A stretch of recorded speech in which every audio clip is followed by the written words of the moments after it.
Okay, stand for the pledge, please.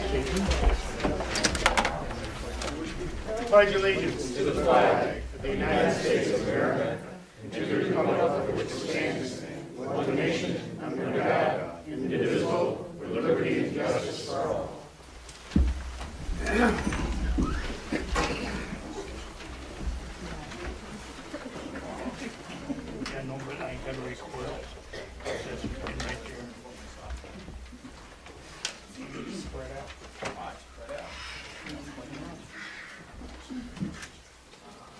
Okay, I'd like to call this meeting of the Town of Plattsburgh Town Board to order for November 8, 2012. My watch that I've been using said 6:30. I might be a little slower. That's a little fast, but we'll go with this Mickey. Roll call, Ricky. Bernie Bassett. Here. Thomas Wood. Here. Martin Manick. Here. Paul Lemoyne. Here.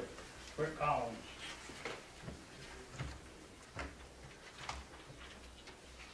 Resolution 229, approving the minutes of the previous meeting. Resolved that the minutes of October 15th and October 22nd, 2012 be approved and the reading of the minutes be dispensed with. Have a motion. Mr. Wood, second. Mr. Lemoyne. Any discussion? Roll call. Thomas Wood. Yes. Martin Manick. Yes. Paul Lemoyne. Yes. Bernie Bassett. Yes, the resolution carries.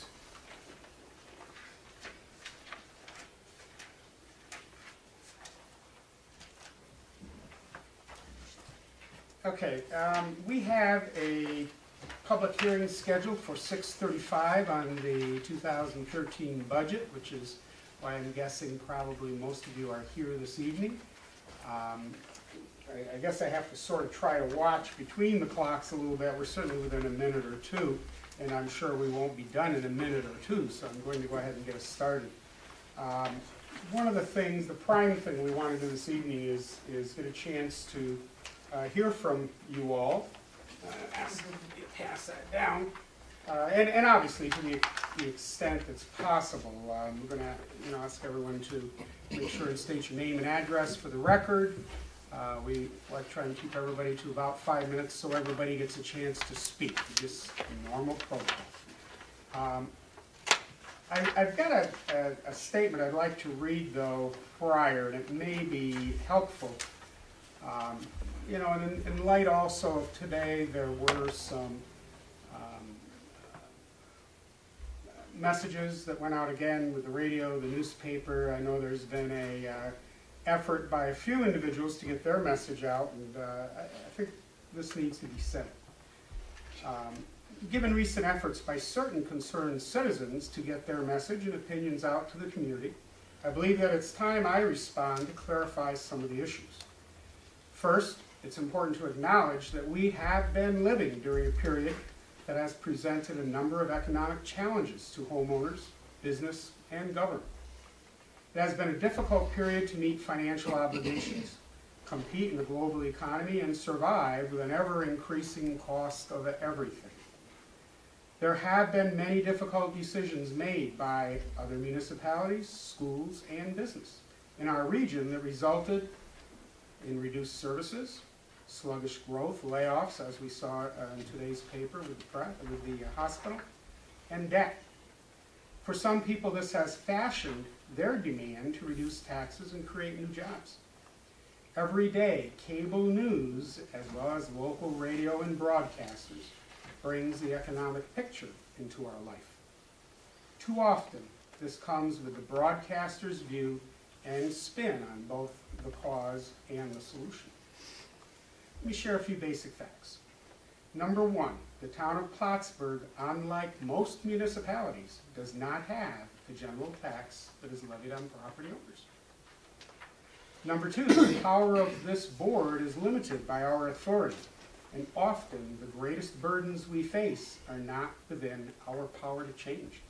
We do not control school taxes, county taxes, fire district taxes, state or federal taxes. Number three, special district taxes such as lighting, highway, water, and ambulance are a part of our budget, but when compared to other municipalities in the North Country and in many cases across the country, they are much lower by comparison. town board has taken a progressive approach to our economic challenges with a focus to build sustainability. This has been addressed in a number of ways, including reducing energy costs, consolidating resources, intermunicipal shared services, reorganizing departments, working to build our tax base, addressing employee benefits, accessing grants, etc. The town has become, number 5, the town has become home to many new businesses, creating hundreds of jobs, many that are filled by town residents. There have been a number of new commercial and industrial projects making the town of Plattsburgh an economic engine in Clinton County, while building our tax base to share in the cost of services for homeowners. Number 6, there are reasons why the town of Plattsburgh has been so successful in attracting business. One of the most important is that the town provides a world-class environment for business that supports a positive return on investment. Another is our excellent roads, quality water and wastewater, planning and zoning departments that are proactive, demanding in their standards, but encouraging and cooperative with business. Number 7, allowing the infrastructure of any community to deteriorate is irresponsible and short-sighted. As long as I'm supervisor, I will not kick the can down the road and allow the deterioration of an infrastructure that has brought us our financial success. It is true, number 8, it is true that the town of Plattsburgh has some financial reserves, which we are proud of. But these reserves are targeted and necessary to maintain our infrastructure. To give an idea of some of the costs involved in maintaining a town's infrastructure, the price of a truck for plowing can cost well over $200,000. Prudent budgeting includes some reserve for unanticipated expenses. The amounts that have been publicly reported by certain individuals are inaccurate and deceptive. Number 9, as a town, we are willing to listen to the concerns of our citizens. However, we will not compromise our principles to obtain short-term political advantage or be bullied by special interest groups. Under my leadership, I will do everything in my power to see that the town moves forward in a responsible, progressive manner. Number 10, we have a responsibility to keep any tax levy under 2%. We have met that obligation for the past 2 years, and it is our goal to try and maintain that level of increase in the future, while maintaining and making the investments, maintaining our infrastructure and making the investments and decisions that brings sustainability. As we have observed with other municipalities in our region, that may not always be possible, but it is the goal. This board has made decisions, some small and others far more reaching, to avoid the temptation to pass on to others the issues that need to be addressed, and pass on the debt to future generations or future businesses and business owners in the town. We have worked to bring expert advice and skilled employees into key positions to help guide our day-to-day and long-term decision-making and planning needs.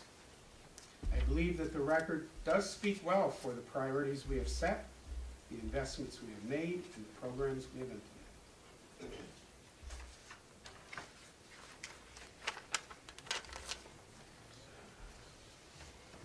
With that said, we are going to begin. We have got some other public hearing issues this evening. The tax rolls, the assessment rolls, that I don't think we've ever had anybody come forward on those. They're pretty consistent. Technically, I'm going to make sure we open those public hearings as well. But it might be in everyone's best interest this evening, though, that when I do open that for a particular tax roll, if there are no comments, we'll let any comments you want to make on the budget continue, so you can be heard and keep things moving. So I'm going to call the public hearing on the budget to order and ask anyone who would like to make comment. First of all, are there any written comments to be entered into the record you would like to bring forward? Do you want to say something also, John, or just submit that? No, I'm going to say something too. Okay, would you like to come up first then? No, Okay, I will. Okay, If that's all right. all right, and yeah, absolutely. Then Then, make sure afterwards, if anybody has any that they want to submit. right, and I'm just most concerned if you aren't going to say anything, but you want to submit a written document, then get it before you leave. So we'd ask you to please step up to the mic so we can capture this. Give us your name, your address, and we're going to try and get everyone to hold to about a 5-minute presentation. Thank you. Good evening. My name is Chandler Robinson. I reside on Cumberland Head. Many of you know me, and I want to thank you for allowing me to speak both as a taxpayer in the town of Plattsburgh and as a member of the Cumberland Head Taxpayers Association, which, by the way, thank you, which, by the way, is an organization which has no political party affiliation or hidden agenda. We believe that our elected officials should be accountable, fiscally responsible, fair, and transparent in their elected capacity when they represent us, the taxpayer. Our members have varied backgrounds, work experience, and education. For example, my bachelor's degree is in economics. I've owned a real estate sales, appraisal, and construction business, and worked in a management capacity in the public sector, which entailed preparing, analyzing, and submitting multi-million-dollar budgets. Mr. Richard Mudd, who will be speaking first, holds a bachelor's degree, has held 15 different management positions, and was responsible for a budget in excess of $300 million during his 28-year tenure with the largest consumer products company in the world.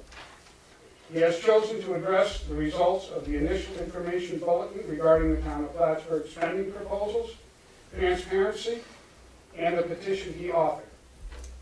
Mr. Ken Cook, who will discuss the next area regarding the lighting districts, worked over 31 years for New York State Electric and Gas in the engineering department, and has firsthand expertise and knowledge regarding the feasibility of establishing another questionable area of expenditure. Mr. John St. Germain is the next taxpayer to speak.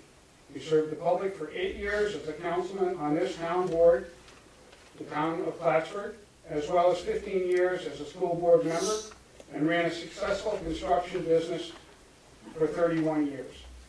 He has an exceptional working knowledge regarding the town of Plattsburgh budget process, and is a man who can find and will address areas of excessive waste and unnecessary spending. Ms. Holly Sims will follow Mr. St. Germain, bringing her education and expertise to the discussion. Her credentials include a bachelor's degree in economics, a master's degree in business, over 35 credit hours in accounting, presently teaches at Clinton Community College, and owns her own business. She will address administrative issues as well as capital expenses. Ms. Marcia Cook has resided on Cumberland Head in excess of 43 years and had a 30-year career in banking and finance. She has the experience and knowledge to address the sales tax portion of the proposed budget. Mr. Bill Plimpton resides in Cumberland Head as well and will address some of the issues that many individuals and our association have encountered when attempting to get what is public information. He is a retired supervisor in a law enforcement department and has experience with the public sector budget process.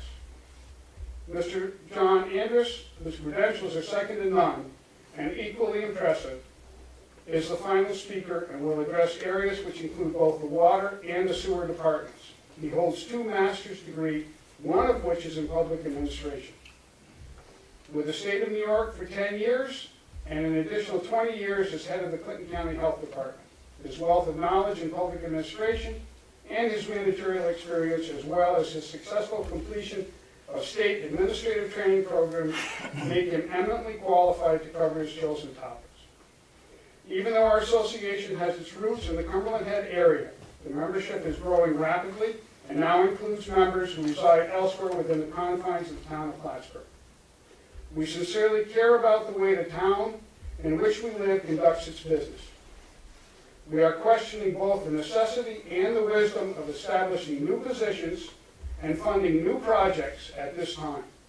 Consequently, we believe that the budget as proposed should be revisited and actually revised, since the only notable difference between the tentative budget and the subject of this hearing appears to be the cover page, and that has had only the date and title changed. To continue to increase expenditures rather than holding them constant or reducing them where possible, to spend more money than is absolutely necessary in this very poor economy, and to further increase the already heavy burden on the taxpayer goes against all common sense, is not enhancing the public safety or well-being, and is contrary to what every household is doing in order to remain viable and solvent. We hope you will actually, in good faith, consider the testimony you are about to hear and act responsibly to review and modify the proposed budget and lessen the tax burden on the residents of this town. Thank you. According to the agenda, and the agenda was designed as agendas have been designed in the past for this day, we need to ask if anyone would like to make comment on the Town of Plattsburgh Consolidated Water District. I want to make sure I formally do that, and if not, we'll continue. Okay, does anyone wish to address that? I'm going to dispense with our usual formalities of a motion to open each individual hearing, and the record will indicate that we addressed it at the appropriate time. I have to indicate the next one is 6:50. I'm going to go ahead a little bit. No one has come in. If anyone does, I'll pedal backwards. Would anyone like to make comments concerning the Town of Plattsburgh Consolidated Sewer District? That would be the assessment roll for that? Correct. These are all assessment roll. And in fact, to expedite, I think I have this latitude, I'm going to put them all out there so we don't have interruptions every 10 minutes. The next one, and if someone comes in, we'll ask them if they are present to address the assessment rolls. The next is the Town of Plattsburgh Base Water District. Anyone wishing to make comment on the assessment roll? The next, which was scheduled for 7 p.m., is the Town of Plattsburgh Base Sewer District. Anyone wishing to make comment?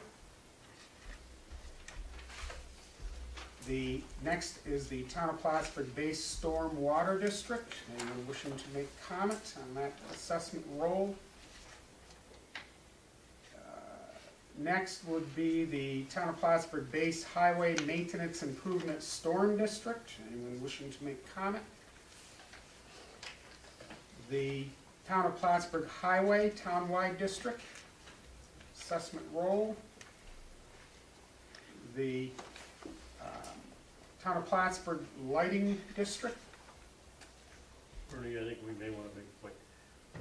The assessment rolls on the lighting districts reflects the existence of the current lighting districts. The consolidated lighting district is scheduled to go into effect as of January 1. But at this point in time, we have to prepare a roll for the existing district. That would be my understanding that these will continue to be open. If anybody wants to make a comment on it. If anyone on the board sees someone come in, I will, within the time frame that was scheduled for these, we certainly will ask them if they're here to make comment on the assessment rolls. And the last that was scheduled was the Town of Plattsburgh Ambulance District. Anyone wishing to make comment on the assessment roll? So I'm going to set those aside. I'm going to note, as indicated, that we began, leave them open. The last was to close at 7:30, and hopefully I'll remember that, and if not, we'll close it when we get there. With that said, let's go back to anyone wishing to make comment on the budget, and it sounds like we have a list. I would also ask you to still, for the record, state your name and your address, please. Okay. My name is Richard Budd, and I reside at 54 Lehman Lane, Cumberland Head. and represent the Cumberland Head Taxpayers Association. First, I'd like to thank the members of the town board for the open invitation for us to speak tonight, and thank those people who showed up tonight in support of our organization. That's most appreciated to all of you. One of our missions at the Cumberland Head Taxpayers Association is to improve the transparency, allowing the citizens of this town to be better informed on not only the issues, but how their tax money is spent. Improving transparency also requires improving the line of communication between the board and the town people. While there is a lot of work to be done here, we feel by working together with you, we can achieve this objective. The key here is working together. Why transparency? Well, first of all, you might say that we the people, we are your employer. We are the people that voted for you. We are the people who provide a great deal of tax revenue for your salaries and for the managing of the town budget. Yes, we are the people who write those checks. Up until recently, very few demands have been made requiring transparency. Today, because of the tax demands and the impact it is having on our personal lives, we want to know how our money is spent and managed. Likewise, we believe that all citizens of this town deserve the same respect. We are asking for better transparency. You will hear more about this later. Recently, I passed out a bulletin showing the status of our town. And it was shocking to most people.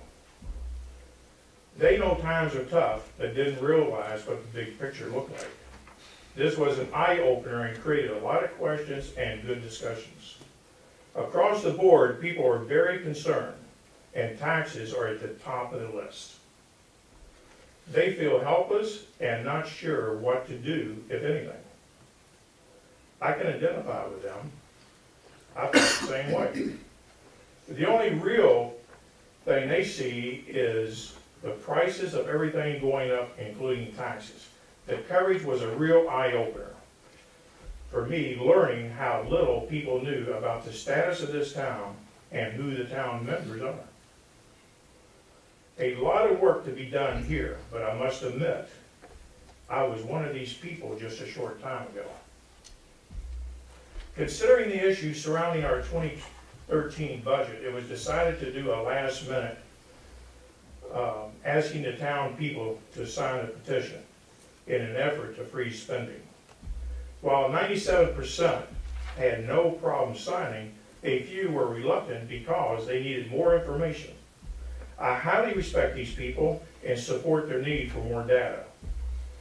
People want to discuss the issues. However, that becomes very time-consuming, limiting our overall coverage. Frankly, I was disappointed in the total number that we got signed, only because it was a last-minute effort and the time it took to do it.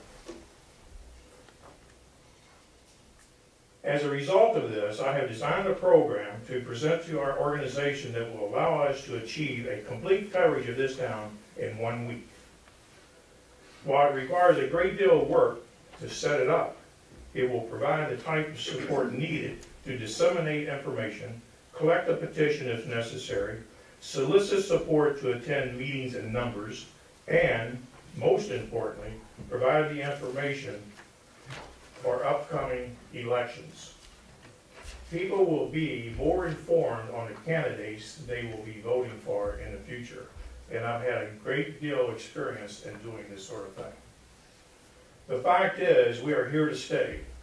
We are going to energize this town, get the people involved, and keep people up to date on issues and accomplishments.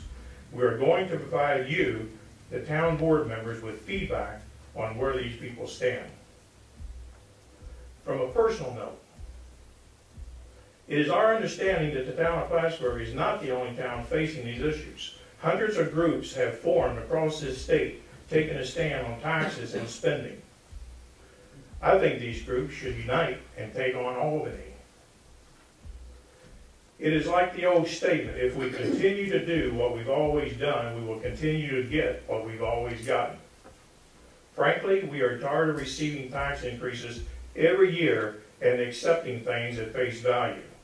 In some cases, these tax increases have exceeded people's salary increases, if indeed they received one, and also have eaten away savings for those retirees who have no salary increases at all. This is totally unacceptable. This is not a Republican nor a Democratic issue. For many people, it has become a survival issue. Thank you.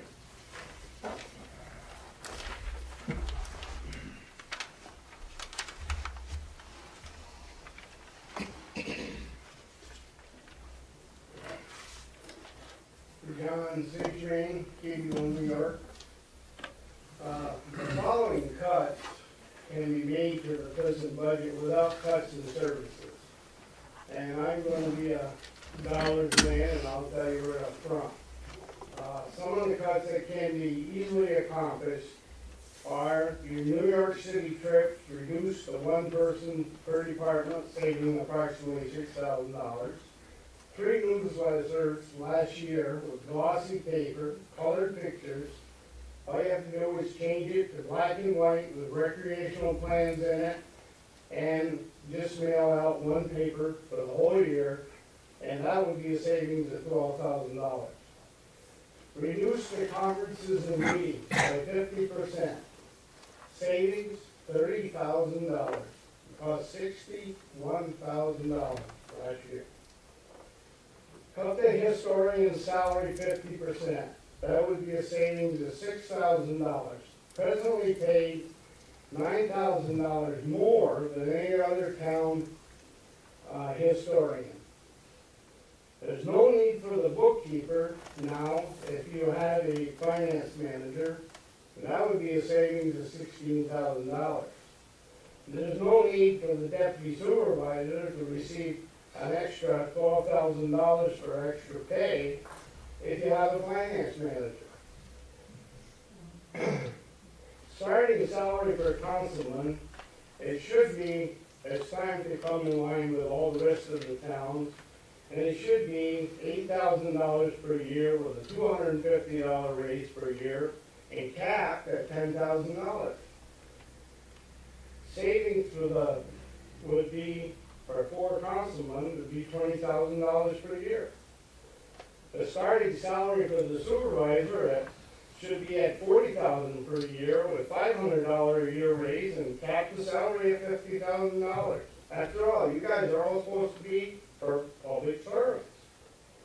That would be a savings of $22,000. These salaries are twice as much as any other town, even at this reduced rate.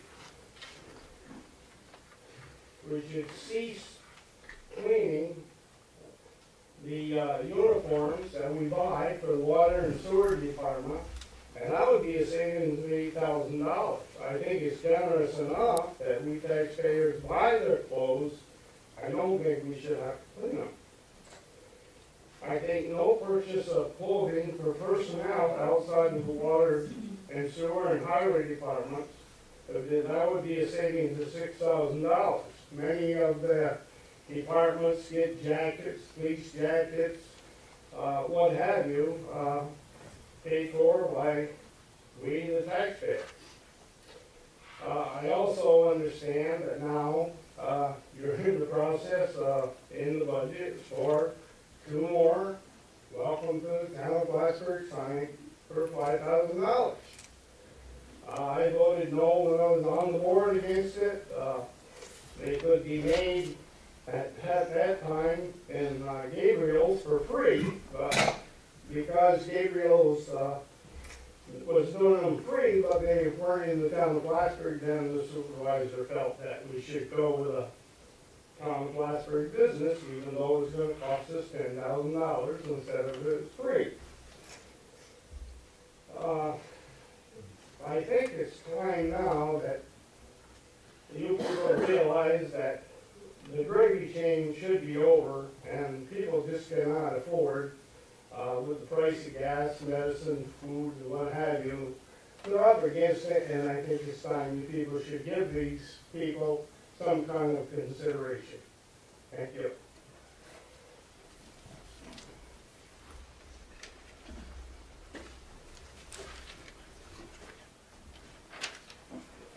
name is Ken Cook.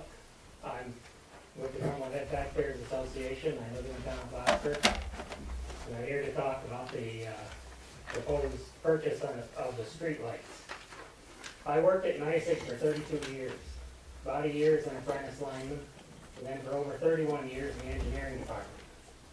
I worked in the electric division, and then when the gas division brought natural gas here, I transferred to the gas division. I'm very familiar with the streetlight system. In fact, I spent many days out in the field with Art LaFave determining the best location for the lights. His efforts to light up the whole town. Now, I'm not trying to defend NICEAG, but your assertion that the town has been ripped off by NICEAG and the cost of these lights is simply not true. All of NICEAG rates are regulated by the Public Service Commission. You're paying 2.5 cents per kilowatt hour for the electricity for the street lights. That's less than they pay in the city. All of the costs for installing, maintaining lights is closely tracked. When the linemen fill out their time sheets, they do it to 1/10 of an hour. That's the what job they're working on. So NICEAG knows exactly how much it spends on streetlights. Then the PSC uses this data to fix the rates. To think that you can do the same job cheaper doesn't make sense.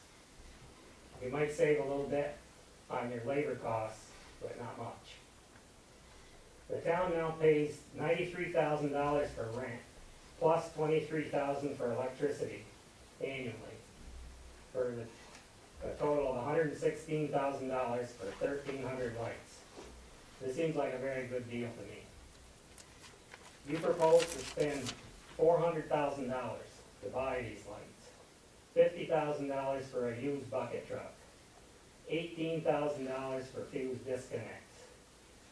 You will still have to pay the $23,000 electricity charge, plus $11,000 to pay for space on the pole. The same rate, that's the same rate that the cable TV pays. And this rate usually goes up every year. You also estimate $30,000 for maintenance and insurance. But there are several other expenses you failed to mention. First, I looked at NICEAG's filed tariff for energy-only streetlight service classification number 4. That's what you'd be under if you bought the lights. Under special provisions, paragraph 1B, it states, NICEAG will make all connections and bill the customer. There are 1,300 fuse disconnects to install. I can only guess how long this will take, but figuring travel time, setting up the truck and the work signs and the cones, installing the disconnect, bringing the truck back down so you can travel with it, pick up your signs and cones. I think if they could do 4 per hour would be good. That's 325 hours to install these disconnects. That's 8 weeks plus. The billing rate for a NICEAG truck and crew is about $175 an hour. So this figures out about $56,000. You can also add the cost of flagmen if you're working in a high traffic area like Route 3. This is a big expense you failed to mention. Second, the tariff also states that the customer should provide ownership identification of its equipment. That means you have to tag every pole that you own the light and what the light size is and all that. This will take at least 3 or 4 weeks to do. To tag 1,300 poles. Third, the lights, they're either high pressure sodium, mercury vapor, or metal halide. The sodium bulbs have the longest lifespan. That's about 18,000 hours. It's between 12 and 24,000, so I use 18,000. The mercuries and the halides have about half that life. A street light is on for 4,213 hours per year. That's how NICEAG bills you. Using 18,000 hours as an average bulb life, a bulb will last 4.27 years, or 222 weeks. So for 1,300 lights, that calculates out to 5.85 burnouts per week. More than one a workday. Now you add in occasional ballast or electric eye failure, and then Paul promised to fix any failure the next day. Someone will be out for repairing streetlights every day. Now this work could take 3 people if you're in a high traffic area and need flagging. And you'll be parked in the roadway with a bucket truck. Now, that's a lot of use for a used truck that you expect to last 10 years. And if all this extra work can be done with the existing workforce, then your workforce is bloated right now. 4, NYSEG poles and wires that are used exclusively for streetlights are also being rented by the town, along with the lights. So I assume you're gonna buy these facilities too. Now these poles and wires do occasionally break, and this will be another liability and expense for the town. In addition to all these expenses that you didn't measure, you didn't consider, the most important thing you are ignoring is safety. NYSEG linemen go through a 3-year apprenticeship program, and they have tests and evaluations every 6 months before they become qualified to be a first-class lineman. And many do not make the grade. They then have extra training on how to operate the bucket truck. There's a lot more to operating a bucket truck than knowing which lever to push to go up or down. You have to position the truck correctly so you don't swing into the wires or swing your boom across the lanes of traffic. That's critical. Now, OSHA regulations have always required that crane operators, cement pump operators, well drillers, any equipment operators stay at least 10 feet away from energized conductors. And OSHA recently, I think in 2010, increased this clearance from 10 feet to 20 feet. Now your bucket truck and operator is going to be a lot closer than 10 feet to the wires. Many streetlight heads are within 3 or 4 feet of the high voltage wires. I personally knew 3 first-class linemen who were fatally injured in Plattsburgh area, and there's been several others. You'll be putting your untrained workers in a very dangerous situation, and this should not be taken lightly. Now those fuse disconnects, they were developed for underground streetlights, streetlights fed from underground.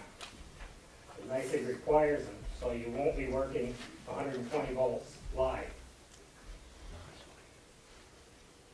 If you do contact 120 volts, you just jump back and say, ow, I won't do that again. But if you contact 12,000 volts, you don't get a second chance. Would you like to be the one, Bernie, to notify a family of a deceased employee? That's not a good thought. And you should ask your attorney if he could successfully defend you against the lawsuit that's sure to come if that happens. You'll be putting the taxpayers in the town in jeopardy of a huge lawsuit. For the sake of your employees, the taxpayers, and the town, please reconsider. After I wrote this, I talked to a retired lineman. I was telling him about this. He couldn't believe it. He said, if I see any town employees on a NYSEG pole, I'm calling OSHA.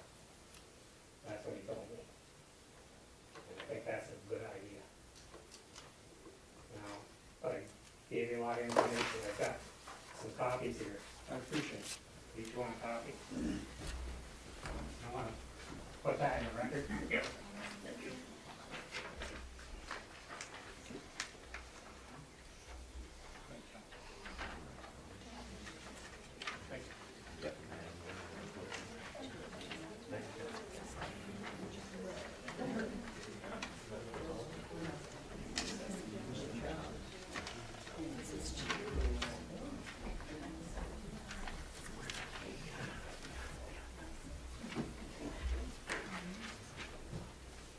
Hi, my name is Holly Sims, and I live on Cumberland Head. And I'm going to start by piggybacking what Mr. St. Germain was talking about. We've had a good look at budgets from 2011 on up, actually 2010. In 2010, the town of Plattsburgh paid approximately $7,000 for bookkeeping services. In 2011, the amount was approximately $8,000. In 2012, approximately $12,000, and the amount of $16,000 is budgeted for 2013. The amount spent by the town of Plattsburgh for bookkeeping has gone from $7,000 to $16,000 in just 4 years. That's a 123% increase. Why? Previously, it was explained that the additional bookkeeping was needed by the town of Plattsburgh Local Development Corporation. We have an LDC. Yet when we view the LDC's budget, there are no salaries or wages listed. So somebody's paying the bookkeeping, and we're, at this point, assuming it's still the town of Plattsburgh.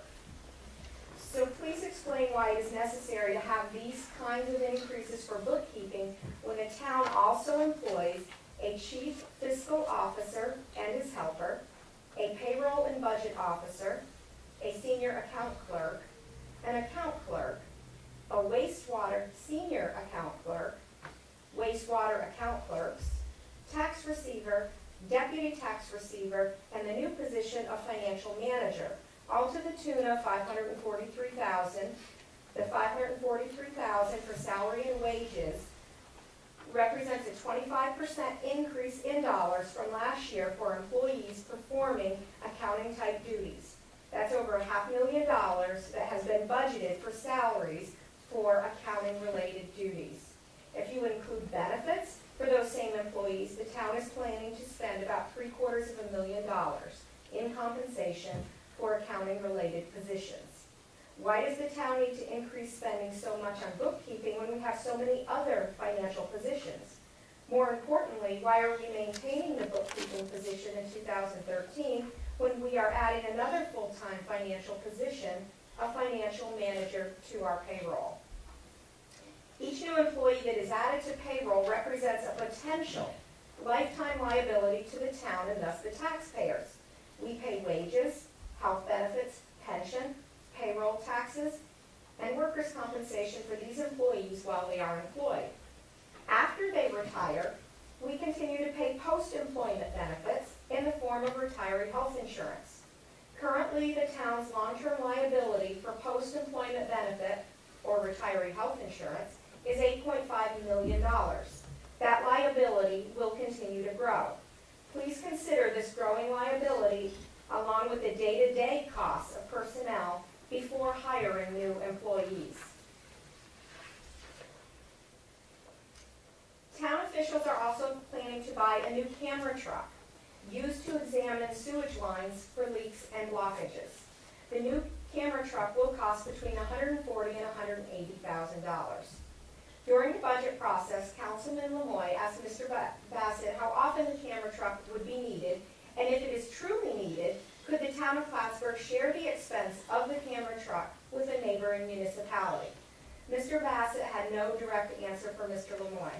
I followed up with an email to Mr. Stoddard, who's the head of the Department of Water and Wastewater, and did not receive direct answers to either of those questions either.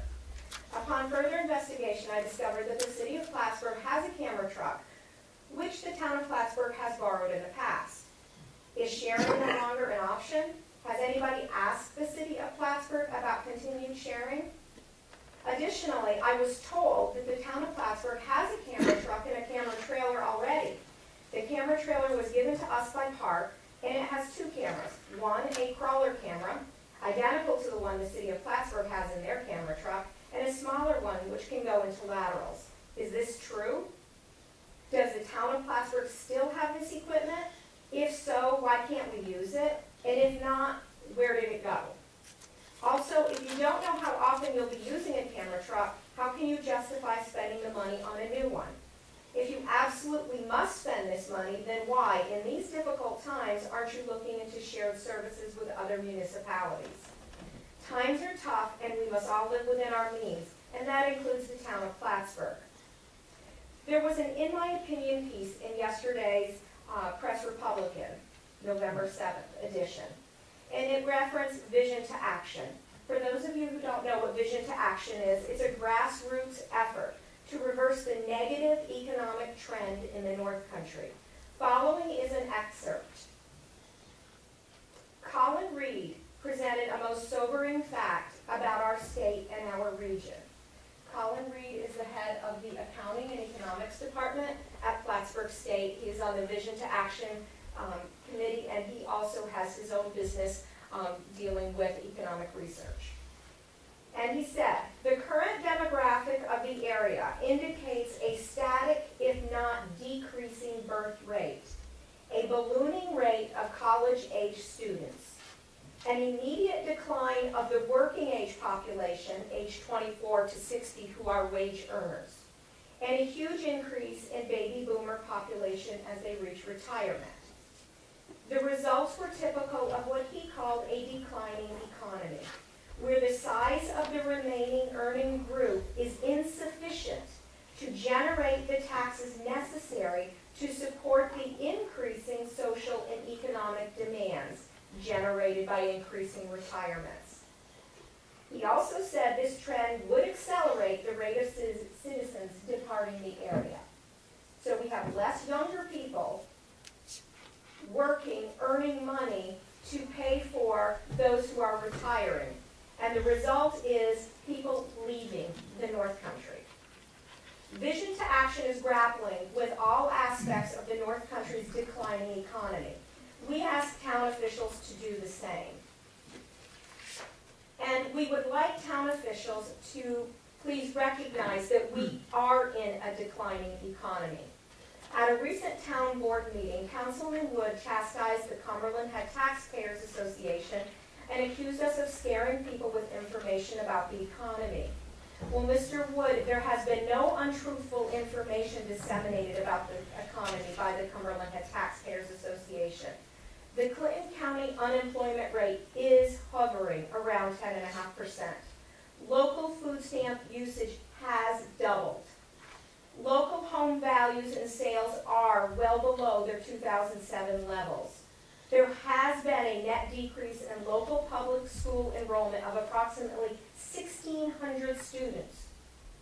Locally, we do pay property taxes that are among the highest 11% in the country. And our tax foreclosure rate has more than doubled since 2008. If this is news to you and this is scary to you, then I suggest you come out of your bubble and see how your neighbors have been living since the 2008 financial collapse. It might be scary to you, but it is our reality. And this is the reason why we are requesting a budget freeze. Without guaranteed pensions, and without guaranteed health insurance, and without guaranteed jobs, we in the private sector are living on the brink. So if you find that reality scary, please be part of the solution and take action with the rest of the board to freeze the budget to 2012 levels. Thank you.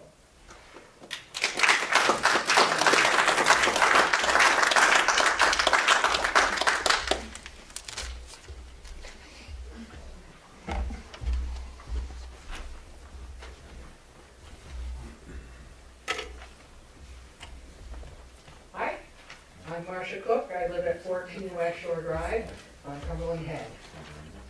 I have a question regarding the recent press release by the county treasurer informing the public that the sales tax revenue received by the county for the first 9 months of the year has exceeded revenue projections by $1 million or more. It is expected that this amount will significantly increase by the end of the fourth quarter after the holiday shopping season. Due to this unexpected revenue, the town of Plattsburgh will receive approximately $350,000 more or more in additional revenue from the county. Will these unexpected funds be returned to the county to help reduce our property taxes? I believe the last time sales tax funds were returned to the county was in 2007. You could also apply these unexpected funds to the debt, which at the close of 2011 exceeded $10 million. Shouldn't the town supervisor and the town council be working on behalf of the taxpayers to lower our taxes and reduce the town debt and expenses, rather than letting these funds burn a hole in your pocket and spending it on something we taxpayers don't need or want, as you have done in the past. Please be physically responsible for your constituents for a change. Thank you.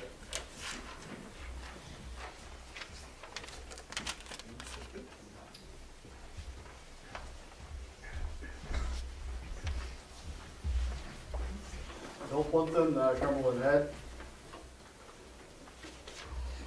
What is transparency?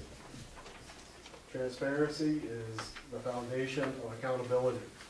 The taxpayer has a right to see how the money is being spent. In this tight fiscal climate, cutting waste is extremely important, and every penny needs to be accounted for.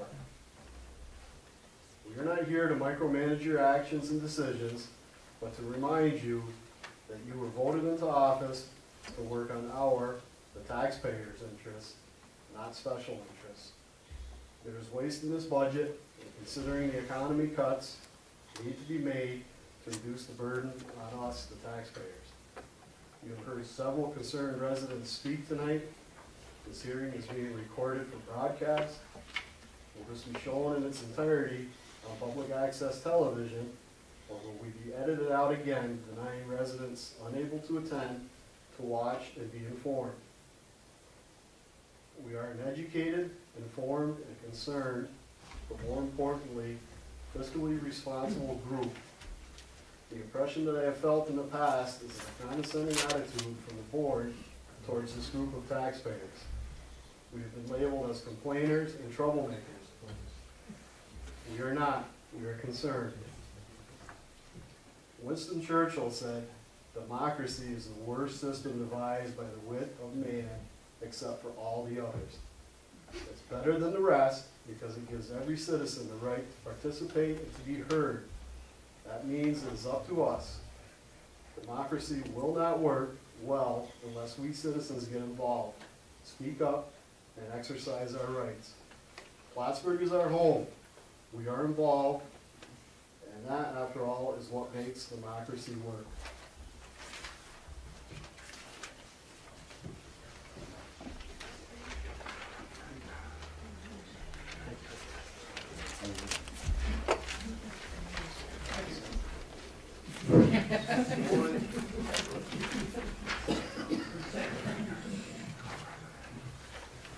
Hi, my name is John Andrews.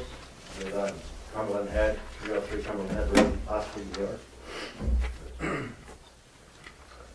You have heard from our members, all residents of the town of Plattsburgh, New York, all motivated to be here tonight. Why? This is not a Democrat versus Republican debate. We are united on an issue that affects all town residents. The common misread of Cumberland Head residents is that we're the rich, bitching again about taxes.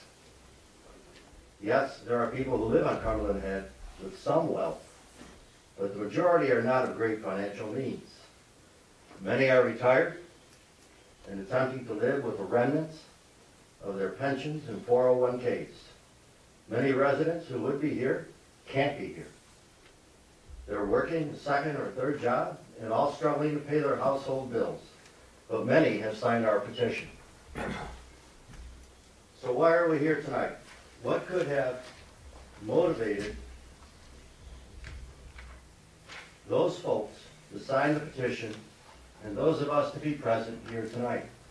We have a pretty packed audience. It's the first time I've seen this audience this packed. We are not here to persecute, denigrate, nor embarrass any one person. So please don't take this personally.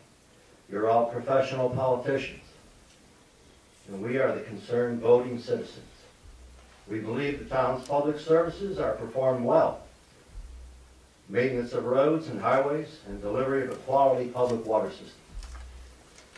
About 9 months ago, we, Cumberland Head Taxpayer Association, Inc., popped the hood on this vehicle called the Town of Plattsburgh 2013 budget.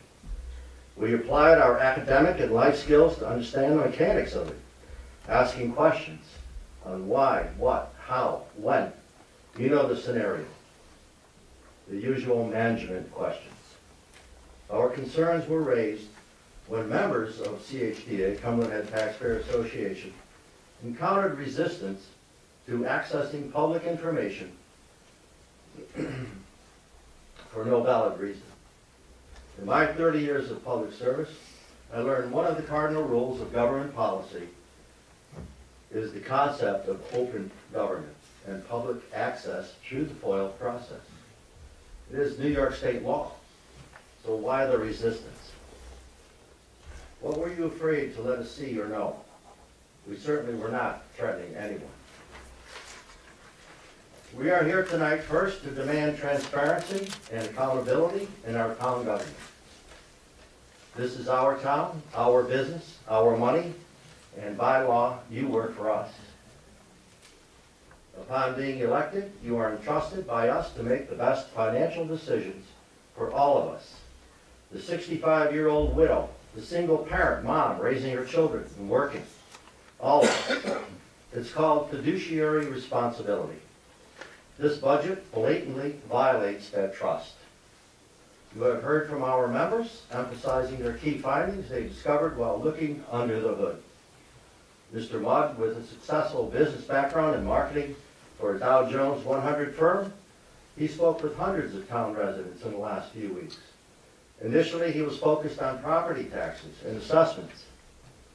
But when he started to look under the hood, he became outraged. You heard what he learned, and it's not good. Your constituents are very discouraged with this board's performance. Mr. Ken Cook, a man with 30 years' experience with New York State Electric and Gas, a power company with an excellent safety record and personnel training that rivals the Navy SEAL BUDS program.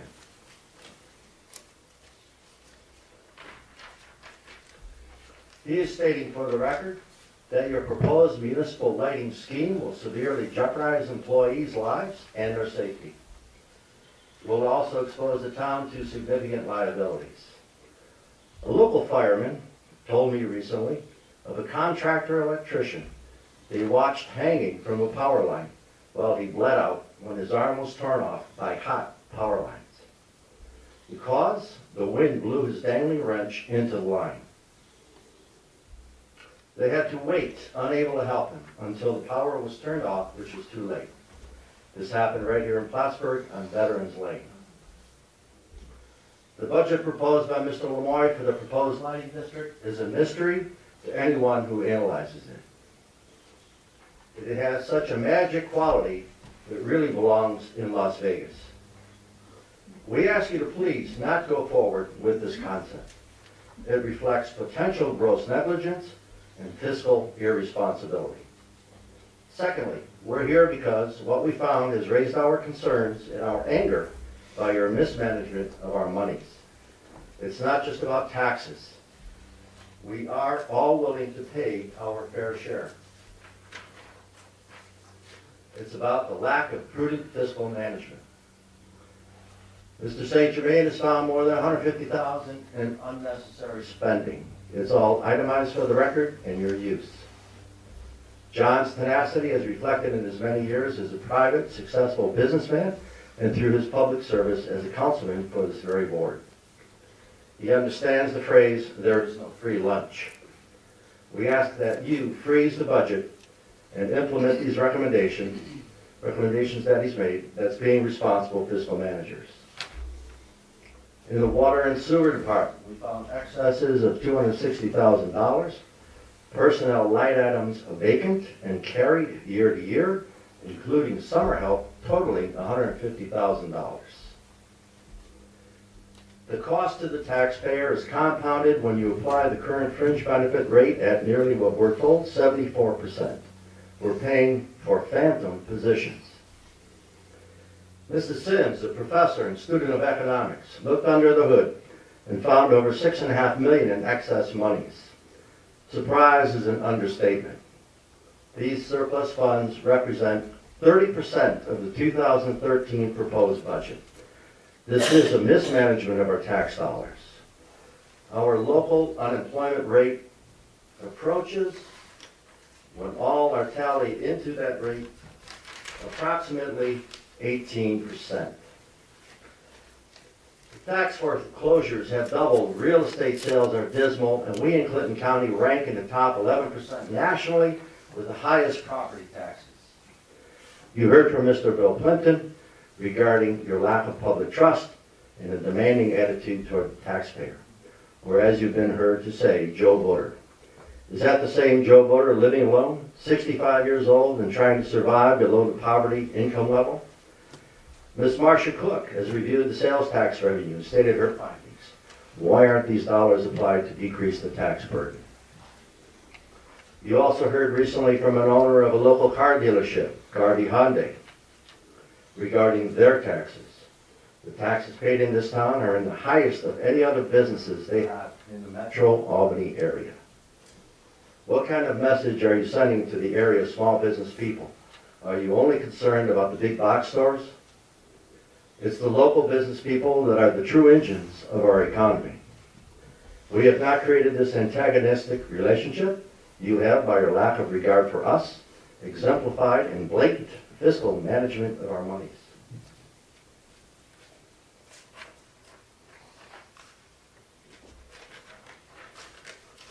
We have looked under the hood and we have discovered an albatross, a bloated workforce and careless financial management. An efficient town government does not operate this way. Your budget is far from lean, it is obese, and we ask you to freeze the budget and cut the waste. We are more than willing to share with you all the analysis we have done, which is extensive, if you are willing to review it. Based on your track record, we, Cumberland Head Taxpayer Association, Inc., doubt you will give these recommendations any credence. We are therefore prepared to bring positive change to our town until we succeed. We will not kick the can down the road for someone else to make the changes needed. Thank you very much.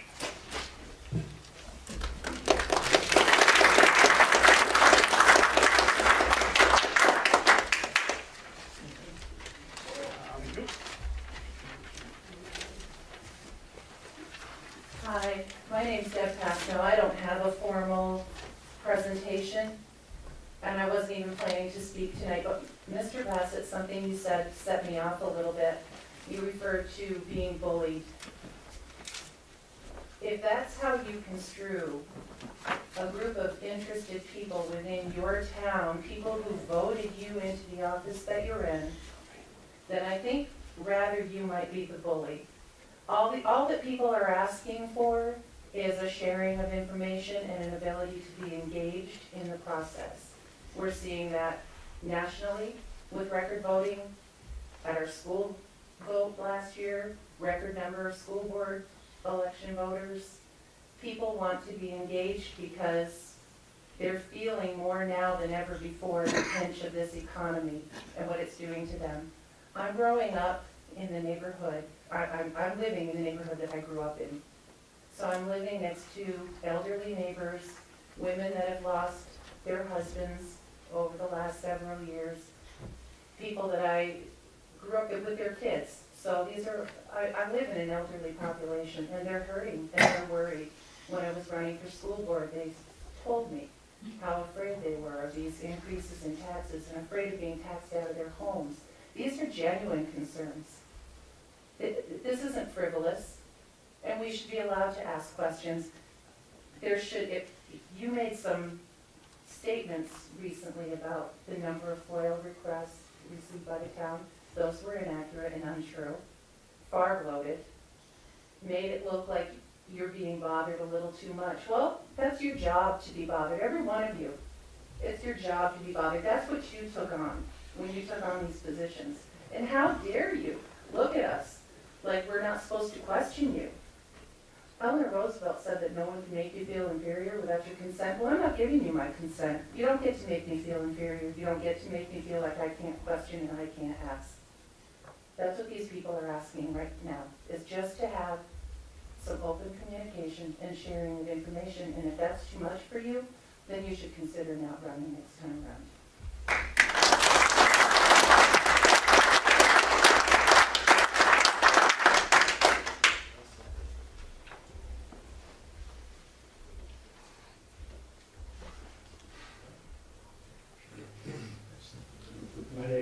David Hinsman, live on Cumberland Head.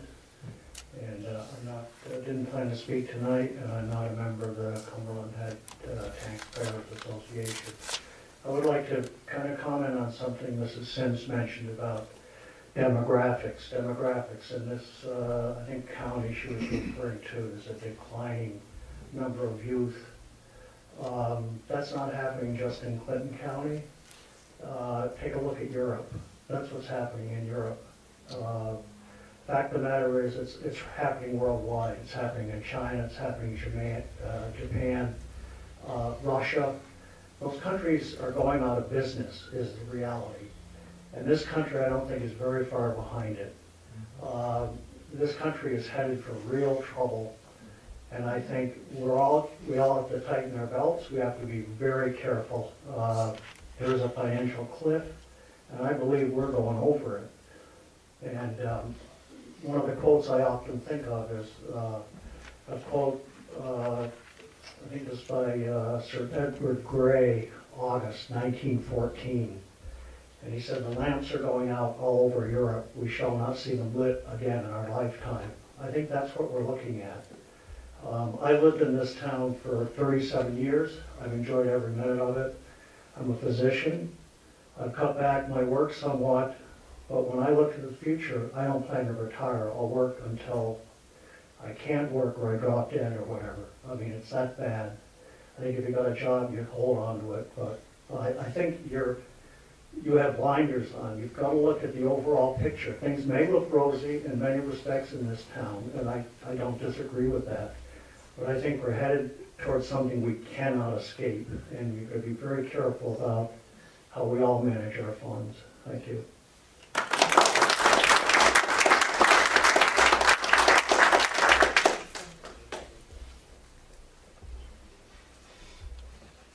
Is there anyone else that would like to make comment during the public hearing on the budget?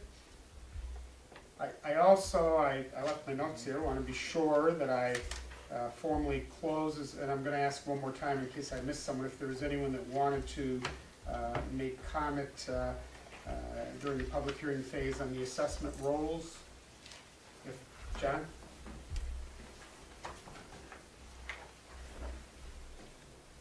Bernie, I just wondered, in the consolidation, in like Katyville Lighting District, we have $8,000 in excess a balance. How can you take that $8,000, or are you going to incorporate that money into the consolidated district when that's money that came right out of a very specific district paid for by the Katyville residents? Shouldn't that be set into some kind of a credit form so that we get credit for that money since we paid it? Some have no balance, and they're actually picking up on our money that we paid prior to consolidation. How can you take that money into the consolidated district? I'll respond to that question, John, to the best of my ability. I'm a long way from being an attorney that has expertise in that. What I've learned is, as we've done other consolidations, when you go through that process, any individual debt or assets with any one of the districts being consolidated, as well as reserve funds, they're all incorporated into the new district that that group would be a part of. So the balance that exists in each of the 9 districts, whatever there is, would be the balance, the fund reserve in the whole district. And you also bring up another a good point that you're very knowledgeable of. Funds that are collected by a particular district. For example, water sewer, and in water sewer there are districts. Those are funds that can only be spent and used by those districts, for the taxpayers of those districts. So it does box them in. In the consolidation process, it becomes consolidated. That's just the law. That's the law. Yeah. Okay, thank you. You're welcome. Is there anyone else on the assessment rolls And if not, I'm going to ask for a motion to close the public hearing on all assessment rolls.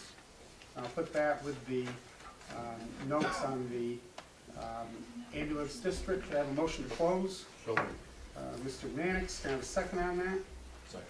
Mr. Lemoy, any discussion? Get a roll call, please. Thomas Wood, Yes. Mark Mannix, yes. Paul Moy, Yes. Bernie Bassett. Yes, so we'll close that portion of the evening. I also have, and I'm going to ask you, Paul, to pass these down. Some of you know Councilor Renadette, maybe many of you don't. I spoke with him today. God bless him. It was his intention to be here. The man had some back surgery recently. He had to go back to Burlington, and I think he's headed back again. He's really having some difficulties with that. He had a couple of items he wanted entered into the record of the minutes. I indicated to Gerard today that his goal needs to be to try and be here, and I know he wants to for the meeting when we actually pass the budget. I don't know if councilors, you have any closing comments. I'm going to close the hearing. I know I have a number of pages of notes. It's important that we listen during an item like this, during a time like this, and take some notes. This year, there was a comment made, and questions are good. I used to tell my students, only bad questions when you don't ask. And sometimes after that, I'd say, now listen to the answer, because we know children. There was a concern about the preliminary budget, and the comment made that the only difference between the preliminary and the tentative was a cover. That's right. One of the changes we made this year, and I did have conversations with the Association of Towns Attorneys.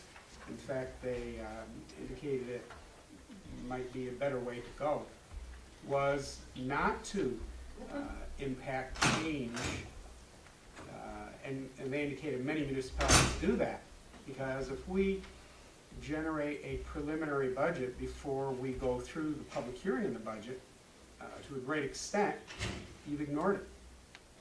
In some conversation with Mr. Mannix today, he indicated to me how his many years in the past, that was oftentimes how it was done. You get to a public hearing, you've already got your preliminary budget, you've had the meetings, kind of go through it, and there are times when boards will actually pass the final budget that night after the public hearing.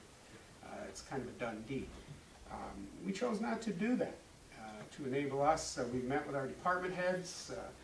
We'll give Diane some time to continue to work with the numbers. As I mentioned earlier, the goal is always to try and stay below the cap. It's not easy for all the reasons many of you have mentioned. For the reasons we saw things in the paper today concerning Shazy and Cateville Fire Department, Peru. But it's still the goal. And you do what you have to do to make that happen.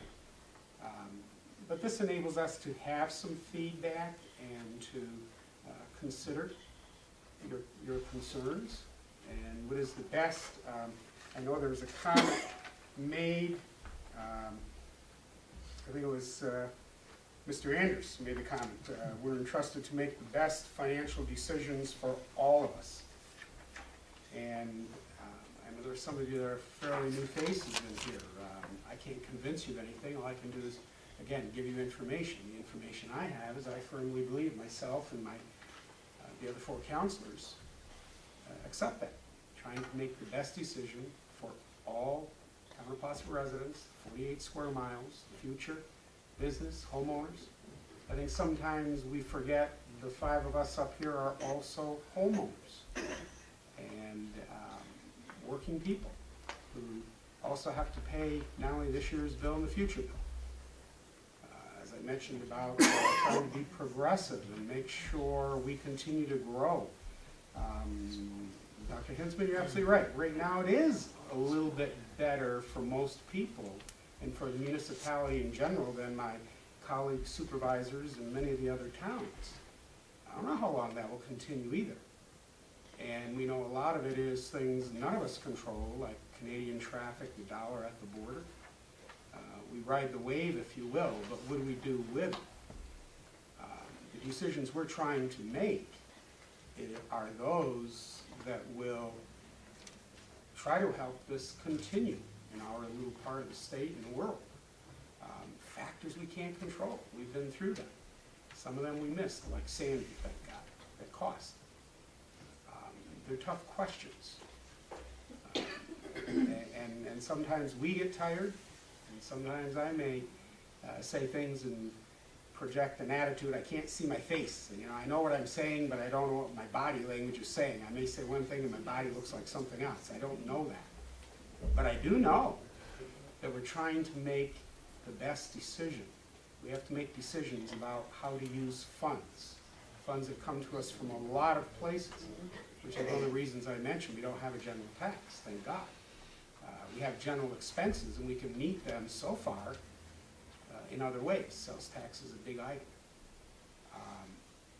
But I can't assure you, we don't take that lightly. The five of us have got to pay the same bill. How do we make the investments? What are the important human and material resources that we got to make a decision on? The best way to decide if they're the right ones or the wrong ones are 10 years down the road with hindsight. If it's the right one, you can say, oh, okay.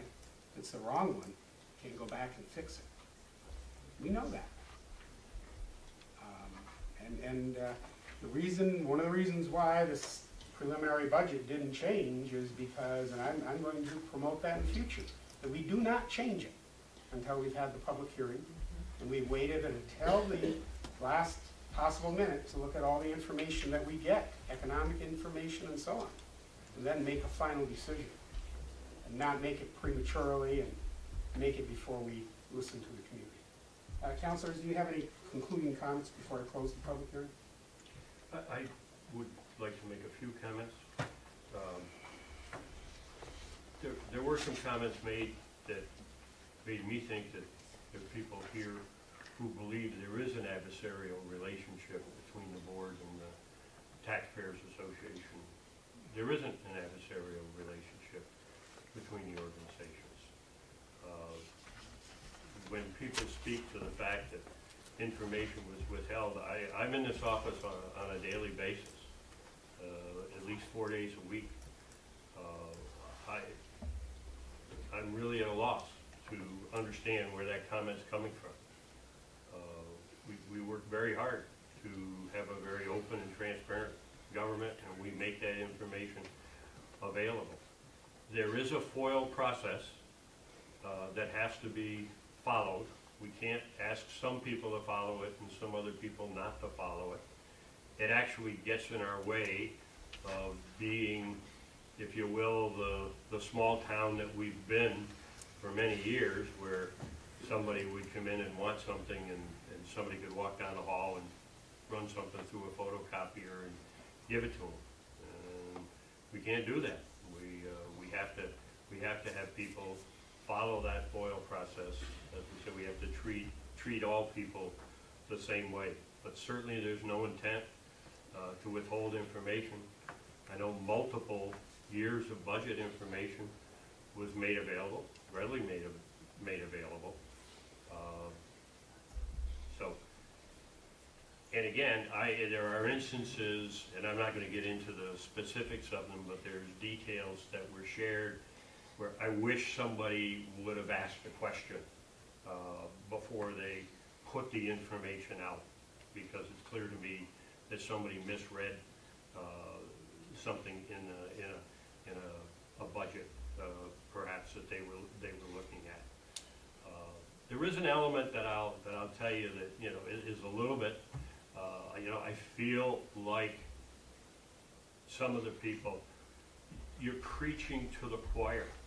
I mean, I came back to town government and got back involved in town government because of much of the concerns that you're voicing tonight, and wanted to see responsible government in this town. I was tired of watching. We had a situation where we had a highway superintendent who did not work for 6 months, and man collected his pay, and there was nobody who was speaking against that situation. We had a supervisor who worked less than half time and collected full-time pay, and we didn't have people addressing that. We had another counselor who, when he was defeated in an election, took 2 months, never showed up in the office again, but collected his pay. I was outraged by that. And, you know, that kind of stuff is not going on. And, you know, one of the things that I did, when I listened to people come to us, and you've been coming for a number of months, my first reaction, I could hear fear, and it was palpable. And I wondered if by any chance there were mistakes being made. Is somebody's assessment, you know, out of whack?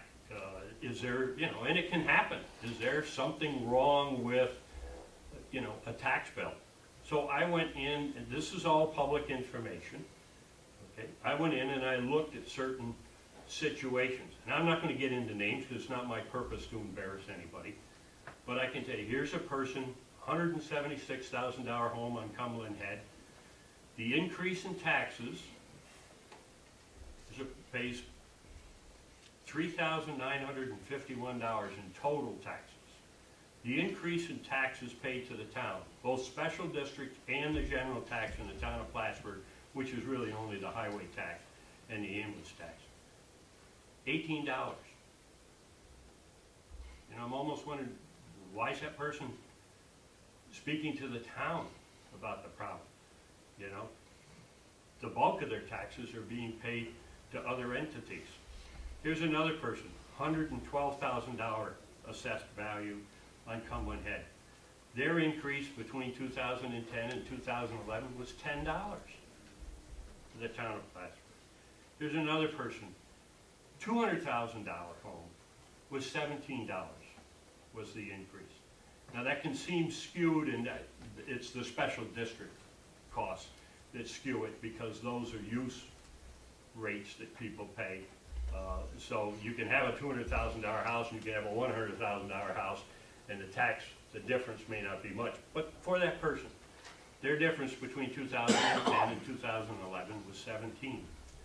Here's a person with a $332,000 house, $38. Now that person's got a tax bill of almost $7,800. I can understand why they're concerned about taxes. I wouldn't like a $7,800 tax bill. We're not the people producing that levy. And some of that was said earlier. There's an awful lot of what happens with taxes, you know, that can end up on the bill that you receive, and that you bring your payment here to the town or mail it to the town. But we're not the people who levy that. You know, we don't do school taxes. We don't do county taxes. We don't do the fire department taxes. Those are completely out of our control. Another individual, $251,000 home, $28 was their increase between 10 and 11. Here's a person, you know, a very, you know, upscale house, $562,000 home, $65. $14,000 tax bill. If I had a $14,000 tax bill, I don't know if I'd spend my time talking to the person who gave me a $65 increase. I think I'd be over there looking to talk to the person who gave me a $1,200 increase. Whatever it is you force, probably brings the counts back. Can't hear you, ma'am. Do you want to make comment? Sure. We get your point. Thank But you. whatever portion of that it is that you're responsible for, be responsible for it. We are, and we will be. Responsible with the No, expenses. we are and we will be, but I do think, you know, Yes, the it's school has to be appropriate to make responsible the and the county comment, has to be responsible, to and make so do the you. comment about, you know, the appropriateness of the argument that we are being fiscally irresponsible. We are not fiscally irresponsible. And we know we have people who are sending out information that are saying, you know, they found money in the budget that's swirled away and it should be returned to reduce taxes. We had a meeting this week with our outside accountants, the CPAs that have to put together our financial statement.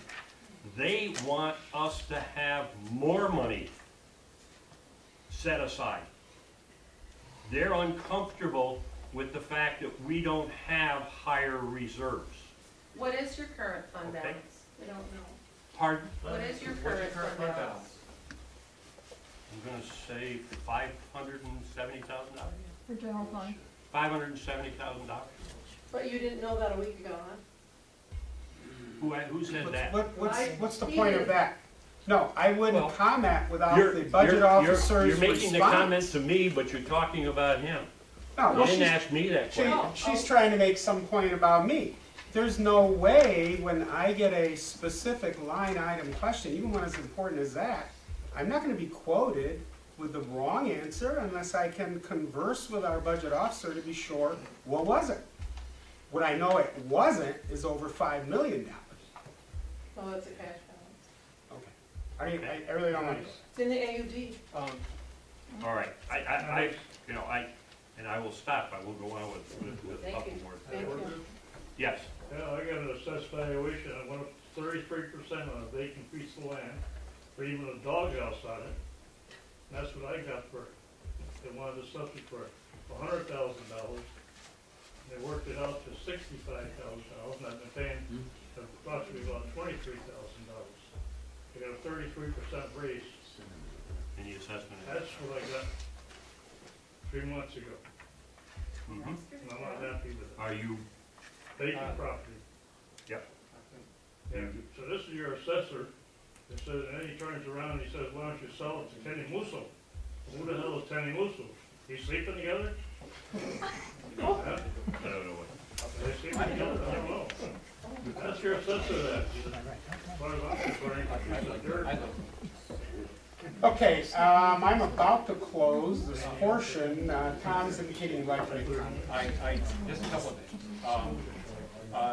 When I started, the first campaign I ever did, and I lost the first 2 campaigns, I said we wanted to have open government, and I believe that's what we tried to do. And if we don't get information to people, I don't know why, because we were trying. Secondly, as far as we have a scheme, whether it's acquiring lighting fixtures or not, there's no scheme. We were looking to see if we could save money. Now, if someone has information, which we've been provided with some information today, where we don't know some aspects of it, I'm not familiar with all the laws and all the aspects of each department. Yeah, we'd be glad to get that information, obviously, if we could get it sooner. But there was no scheme. As far as catering to special interests, I don't know what special interests I could be catering to. I don't have any businesses. I never have. I don't have any input in any other things. I mean, I'm doing what I think is best for the whole of the town. And I have campaigned as honestly as I could in saying that, and I've told you before that, if the cap needed to be overridden, I would vote to raise it, to go over it. I was honest. I said that last fall. So it's not like we're trying to cause the problems. What I would like to do is do a better job at it, yes, and sometimes I don't have all the information. As far as mismanagement, it may be. I don't see any, I try my best to read the things and make sure that we're not mismanaging things. But my decisions may be something that you wouldn't have made, or that somebody else wouldn't have made. It might be different. Please, he's trying to be heard. Yeah, We people listen. weren't talking, John? people weren't talking when people were addressing from the audience. So we'd appreciate if the audience would allow people here to make some comments. I don't think that's an unreasonable request. So, I welcome the information. I don't believe, if I have, I apologize. I have tried to listen to people when they brought up things, and I told them where we disagree, or that, well, give me more information, whatever it is. I've been as honest as I can on that particular thing. As far as the other overriding questions of the town, we have been doing our best to put this town in order and in cutting costs where we can. And the proposals that have been brought up by various counselors have been brought up in good faith to do that. And when we discuss in a work session, budgeting situation, another problem that I have is that I'd like to be able to speak about our budget and what is the problems now and what are the problems in the future. So when we say we have $10 or $12 million that we need for water and sewer or highway, whatever it is, and I'm not even speaking of specific amounts, but say we say that, and we're trying to figure out what can we pay for, what can we afford, how can we get a program over the years to do this without things falling apart, that's a legitimate question. And that's a legitimate thing that we should be considering. But to have it taken and saying that that's what we want to double the debt or change all that this year, that's not true. That's not true. I've told you where I stood all along.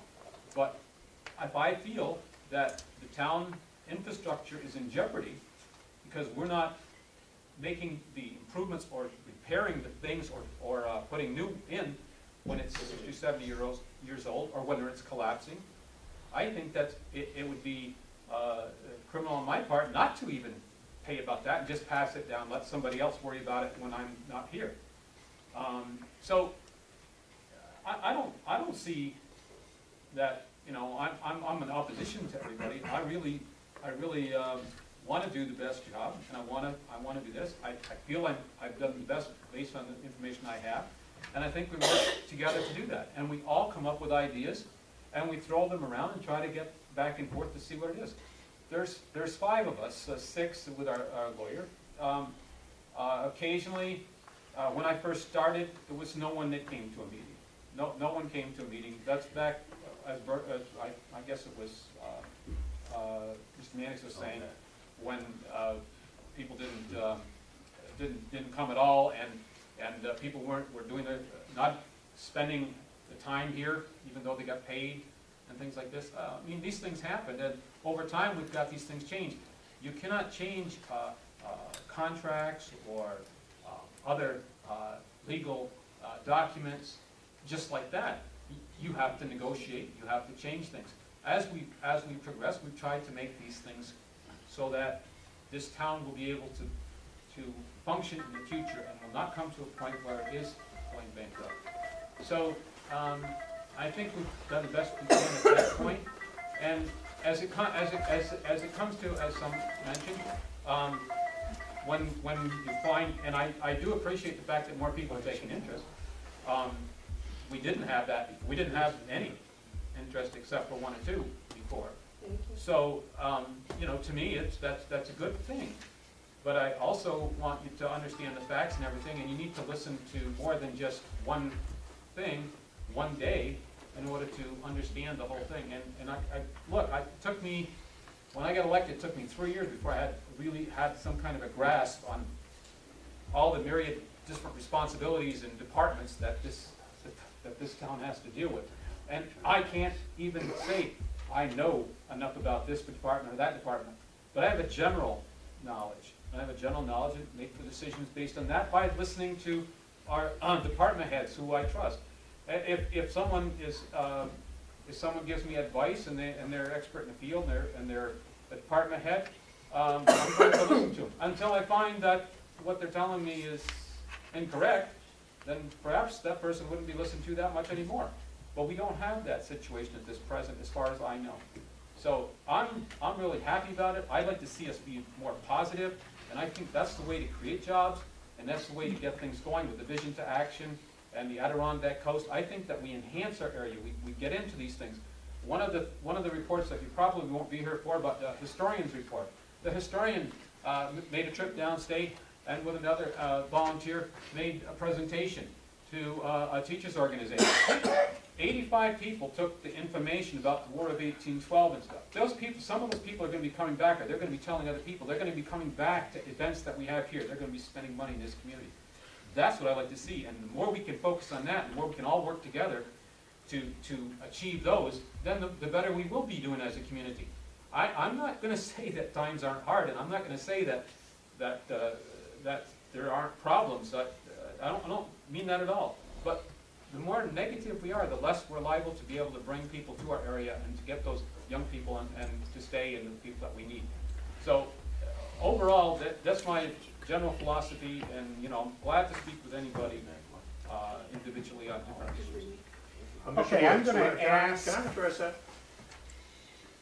Can I make a last comment? comment, yes. Okay. I really find that very interesting, what you had to say. I really do. And I like to make an observation. And the observation is this. I sit in on departments coming in to give their presentation to this board. And Mr. Woods, you demonstrated a level of ignorance that I just blew me away. And ignorance is not a bad word. It's lack of knowledge about these departments. And in the process of doing that, your comrades came to your rescue to try to explain to you more about that department. And in the end, even after they did that, you, without any statement for rhyme or reason, pushed to increase every single budget that was presented. It blew me away. And I'm not the only one. I am not the only one that observed that. But to this day, I just cannot figure that out. If you had just brought one suggestion to the table as to why, that would be understandable, but you didn't. And you were pushing to increase that budget. Okay. And I just don't get it. Okay. We've heard, that's the focus of this meeting, Tom, the public hearing, and I'm going to ask for a motion to close it. I'll make a motion. Mr. Mannix, second. Mr. Lemoy, any discussion? Roll call. Thomas Wood? Yes. Mark Mannix? Yes. Paul Lemoy? Yes. Marty Matt? Yes. We will stand closed at 8:13.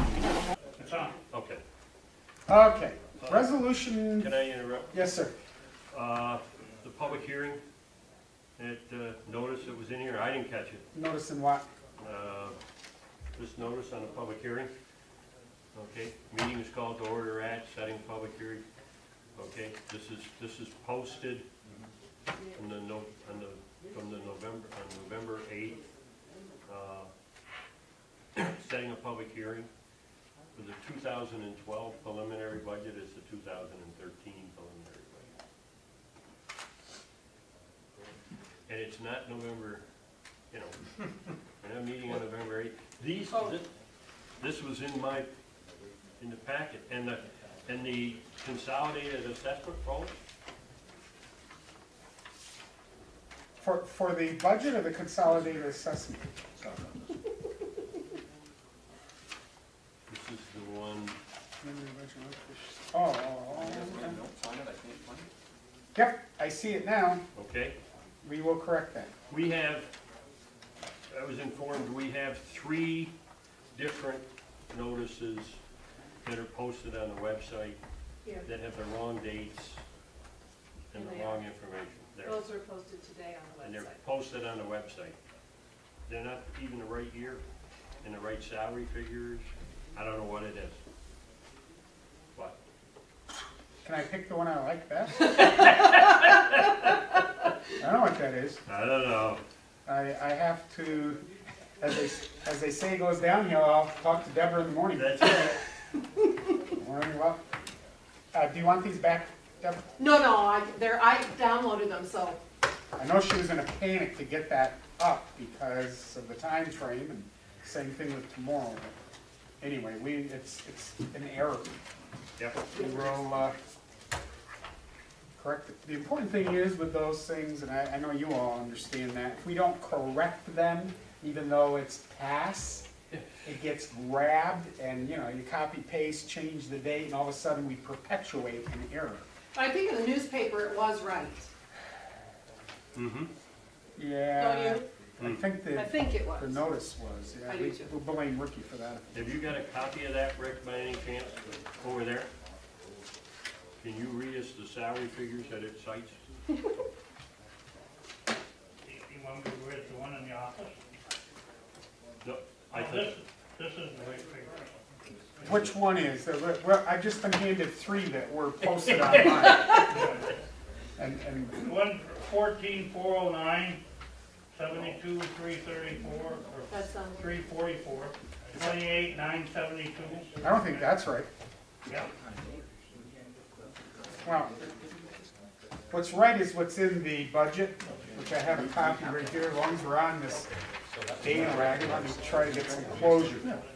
Okay, the appropriate, I'll just go through from the budget, the counselors was 14,409, the supervisor, 72,334, I didn't know that.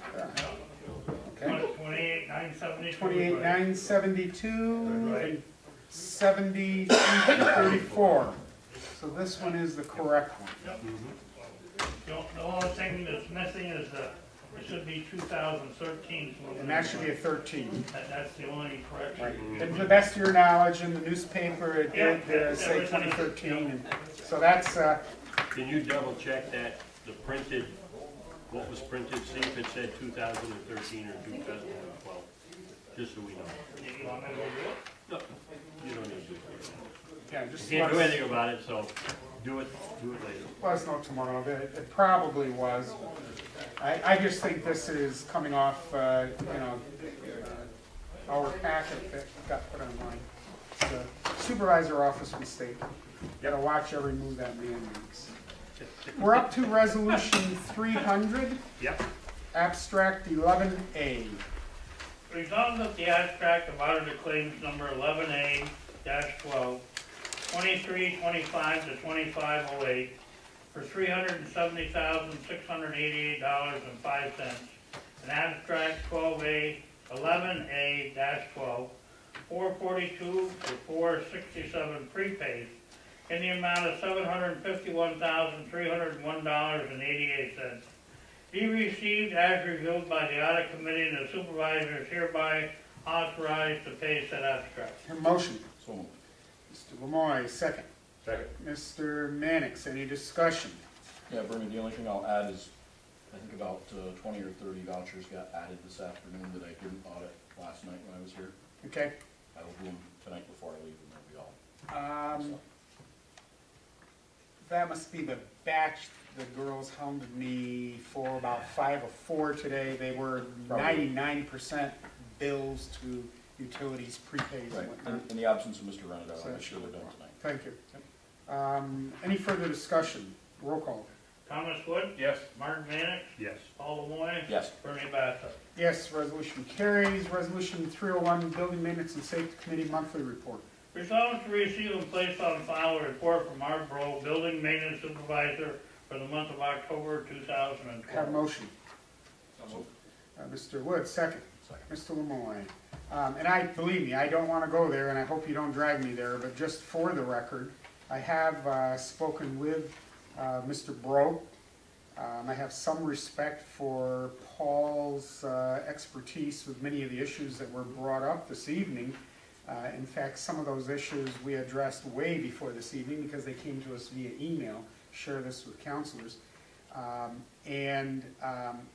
We've had, I personally had conversation with the people from the town of Union, as well as an engineer, not the LaBerge group, about this process, and their municipality also did the very same thing, didn't encounter any of the problems and fears. We're very concerned about our safety of our employees. I've addressed that more than once with Art. And we know there'll be some training, but they already do replacement of bulbs on poles that we do. I don't know, I'm sure they're inheriting more than. And some of the items mentioned tonight, and I don't have a clue what specific ones, that we were purchasing and having to do really hadn't come up. I know I made a note and I'll double check on that, but there are some I've got some very legitimate concerns to again go back, speak with Art and whoever else I have to, NYSEG. And I've had a lot of communications with NYSEG, and they haven't really expressed any concern about a local municipality's ability to manage this in any form, shape, or manner. The tags for the poles, we've incorporated that. It's a nickel-dime item, to tell you the truth, and when they do the disconnects, they pop them in. I'll bring up an issue that I was told of tonight, which could address some of the feelings that we were hearing. Retired NYSEG employees were informed today that they no longer have health insurance. Just unilaterally. Wow, that's terrible. It is. It is. You know, there are people who are here, they're retired employees, others, widows of former employees, whatever, and all of a sudden, they find out they got no health insurance. I mean, the thing That's the kind of thing you really, you don't go to sleep well. No, that's wrong. I don't agree with that at all. The thing you wanna know too is, I Thank mean, God. NYSEG isn't the corporation that Ken Cook worked for 25 years ago. Oh, my God. They are not the same corporation anymore. No. They are managed the same way, It's they are not the same company. It's that German company bond. Exactly. That's not German. Spanish. Spanish. Spanish. They're in the Spanish. crowd. Spanish company, it's the same Iberdrola, outfit that- They absolutely are not the same company anymore. And, we don't get into it, but And they've cut all the linemen like they Ken don't Cook out of the understand. process. I They mean, don't have any anymore. there is one crew that's assigned to streetlights in the whole region. I mean, and believe me, they're not working on streetlights today. That's not even true anymore. They have no streetlight crews, none. So I mean, Linemen do. some of what we're doing, if we didn't do it, we'd probably end up forced to do it soon enough. Okay, roll call. Thomas Wood, Yes. Mark Manick, Yes. Paul Lemoyne, Yes. Brad Renadette, Bernie Bassett. Yes, resolution carries. Historians Monthly Report, resolution 302. Resolved to receive and place on file historian's monthly report for the month of October. Have a motion. 2012. So moved. Mr. Wood, second, Mr. Lemoyne. Yeah, I got some comments. Go ahead, because I highlighted a lot of things and you touched I on was some really this excited evening. about the historians thing, and the historian's not just doing the history, he's also promoting the area. He's, they put in a grant to get markers or memorial near the Morrisonville Bridge, where one of the militia battles was with the British forces, and they've also to get one. They've been presenting at Elizabethtown to the Public Historians New York State Conference. They're going to do that the 17th. And the good part about this is we have a historian, but we also have a whole bunch of volunteers. So when we get other people doing it, so and Keith Herculow is going to go down there too. So there's a lot of people out there promoting our area. And then he's co-presenting with Gary Vancor at the New York State Retired Teachers Conference. He's done that. And they get out 80 sets of handouts taken for those. I mean, we're getting a lot of publicity for the kinds of things that we're doing here. The historian David Skaggs is now, oh yeah, War of 1812 battles here were important, and is starting to promote those. And to me, and then Bill Glidden's going to present the age of the Cavalry Corps in 1863 for Civil War at the state conference for the New York State historians in Syracuse. I mean, we're getting a lot of publicity, and they keep bringing our area to the fore, and I think that's really important. And not only, I would just do this just because of the history of our area and the history that needs to be taken care of and things that should be done, but we're also promoting at the same time. He has 3 very active, very dedicated volunteers that he is working on a variety of tasks. And just a very, very quick spin-off. I'm very aware, have you hugged the Canadian today is very important. We know that the Canadian traffic, the travelers that have come here, stayed here, shopped here is significant.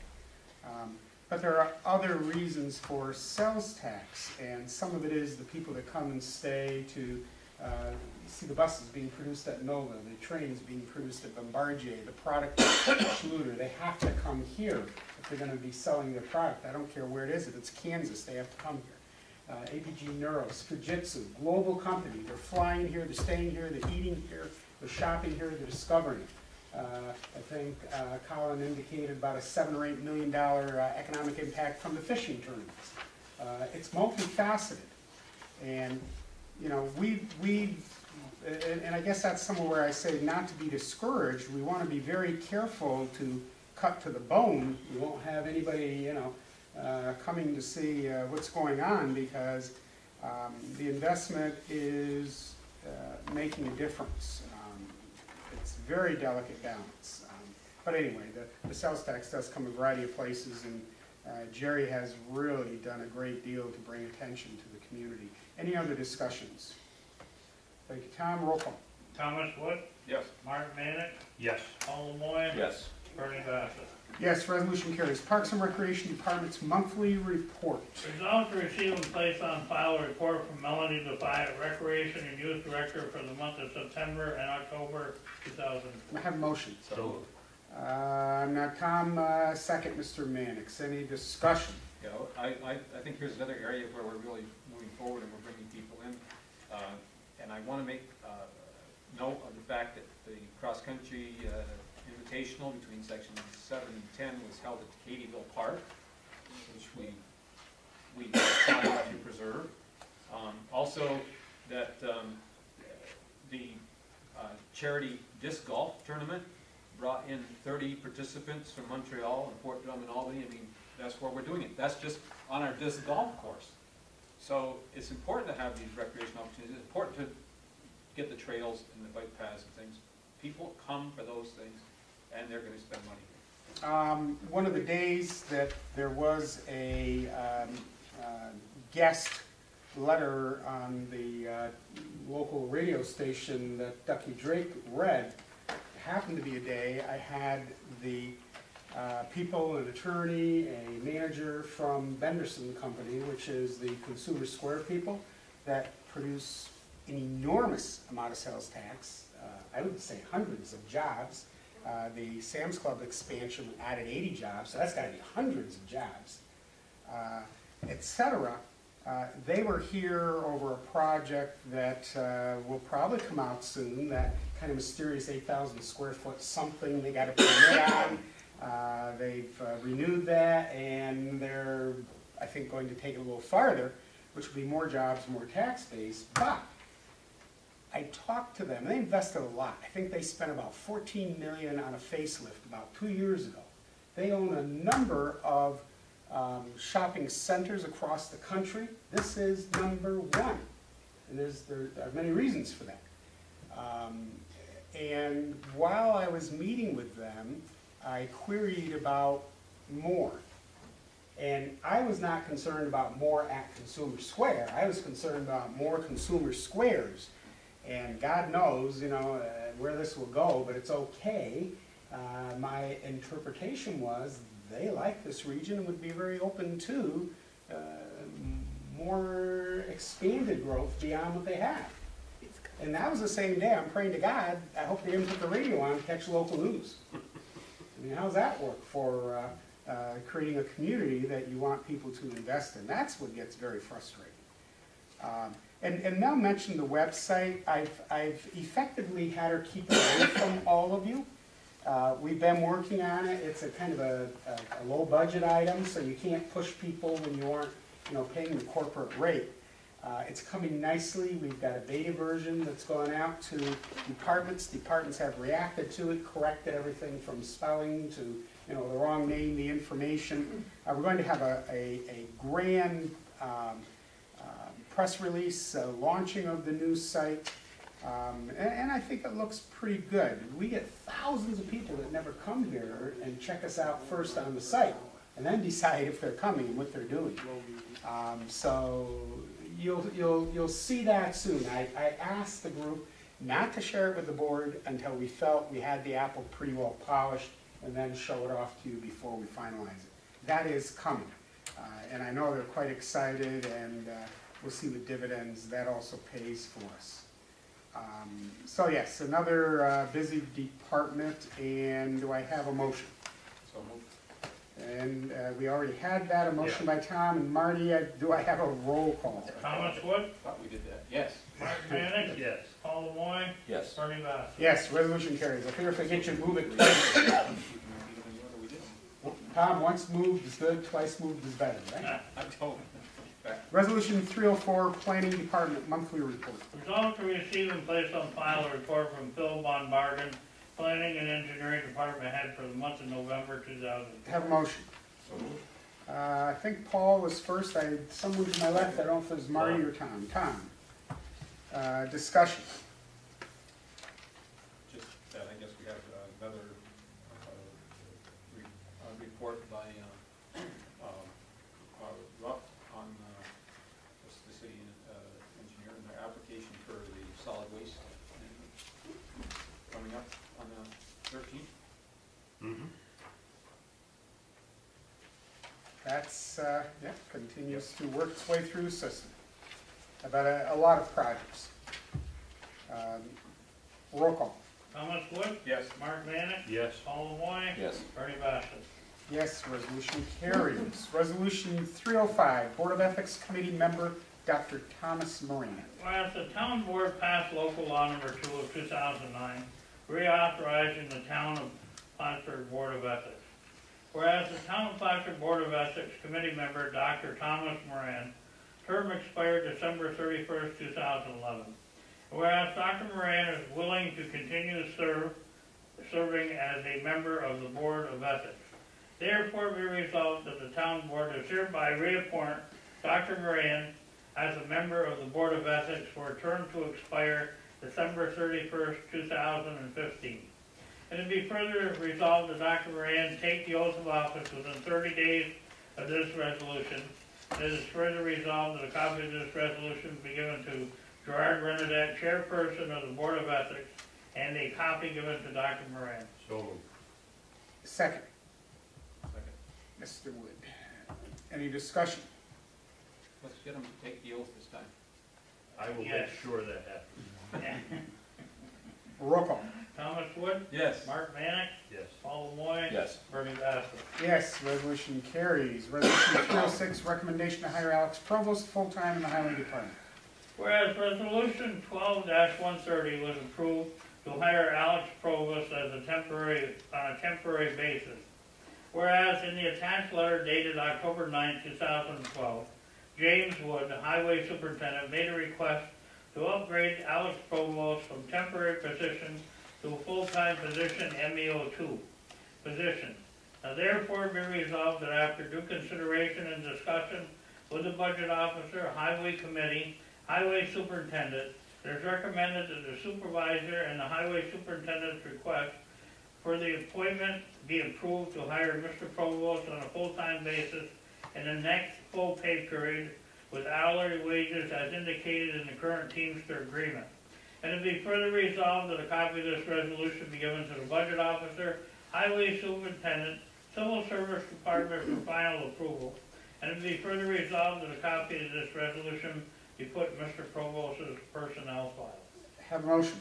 So, Mr. Wood, second. Mr. Mannix, any discussion? Just to, for the record, to indicate that as per Mr. Wood's letter, this is a result of an employee who is retiring and he would otherwise be short a driver for the winter. Roll call.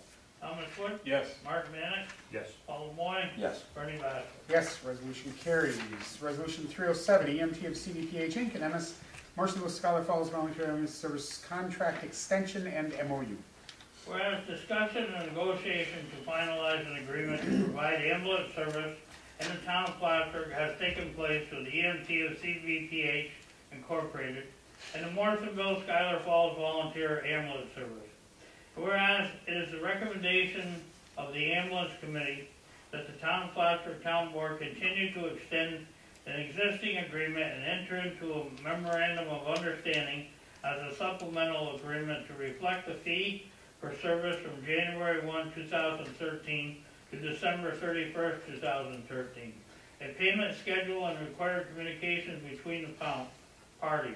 Now therefore be resolved that the supervisor be authorized to sign the attached memorandum of understanding with EMT of CBPH Incorporated and Morrisonville Schuyler Falls Volunteer Ambulance Service to provide services indicated. And it be further resolved that a copy of this resolution be given to the budget officer. Have a motion. So moved. Mr. Lemoy, second. Second. Mr. Mannix, discussion. I would ask that we amend the final resolve, that we also give a copy of the resolution to the service providers, CDPH and Yes. Morrisville, Scholar Falls, that just got omitted, And the budget officer. and the budget officer, correct. We would add the agencies and the officer, and we actually have 3 originals, so everybody gets an original copy. My personal note of gratitude to both Gerard and Marty. Marty, this time around, Gerard wasn't able to be as involved due to his needs. As Marty is here, as he said, at least 4 days, some weeks more available to become engaged, but I don't know, we haven't really had a great deal of discussion, but in the end, Marty had a lot of conversation with the ambulance services and helped them understand their role in our efforts to stay under the 2% levy. And I have to say, they both were cooperative. When I pointed out the problem and took their RFPs back to them and said, I really need, we need this massage, they both came in with numbers that were under that 2%. And that was good. And that, I mean, you really bird dogged that for us. We got numbers we can deal with, but this is one of those services we have to have. But the whole healthcare issue, we could go on here for a great deal of time. And I know Paul's not feeling well this evening. I'm trying to get him out of here, believe it or not. I am. But I just thought you wanted him to move away. yeah, he hasn't coughed or sneezed this direction yet. Get over there and run in that seat. The healthcare problem is huge.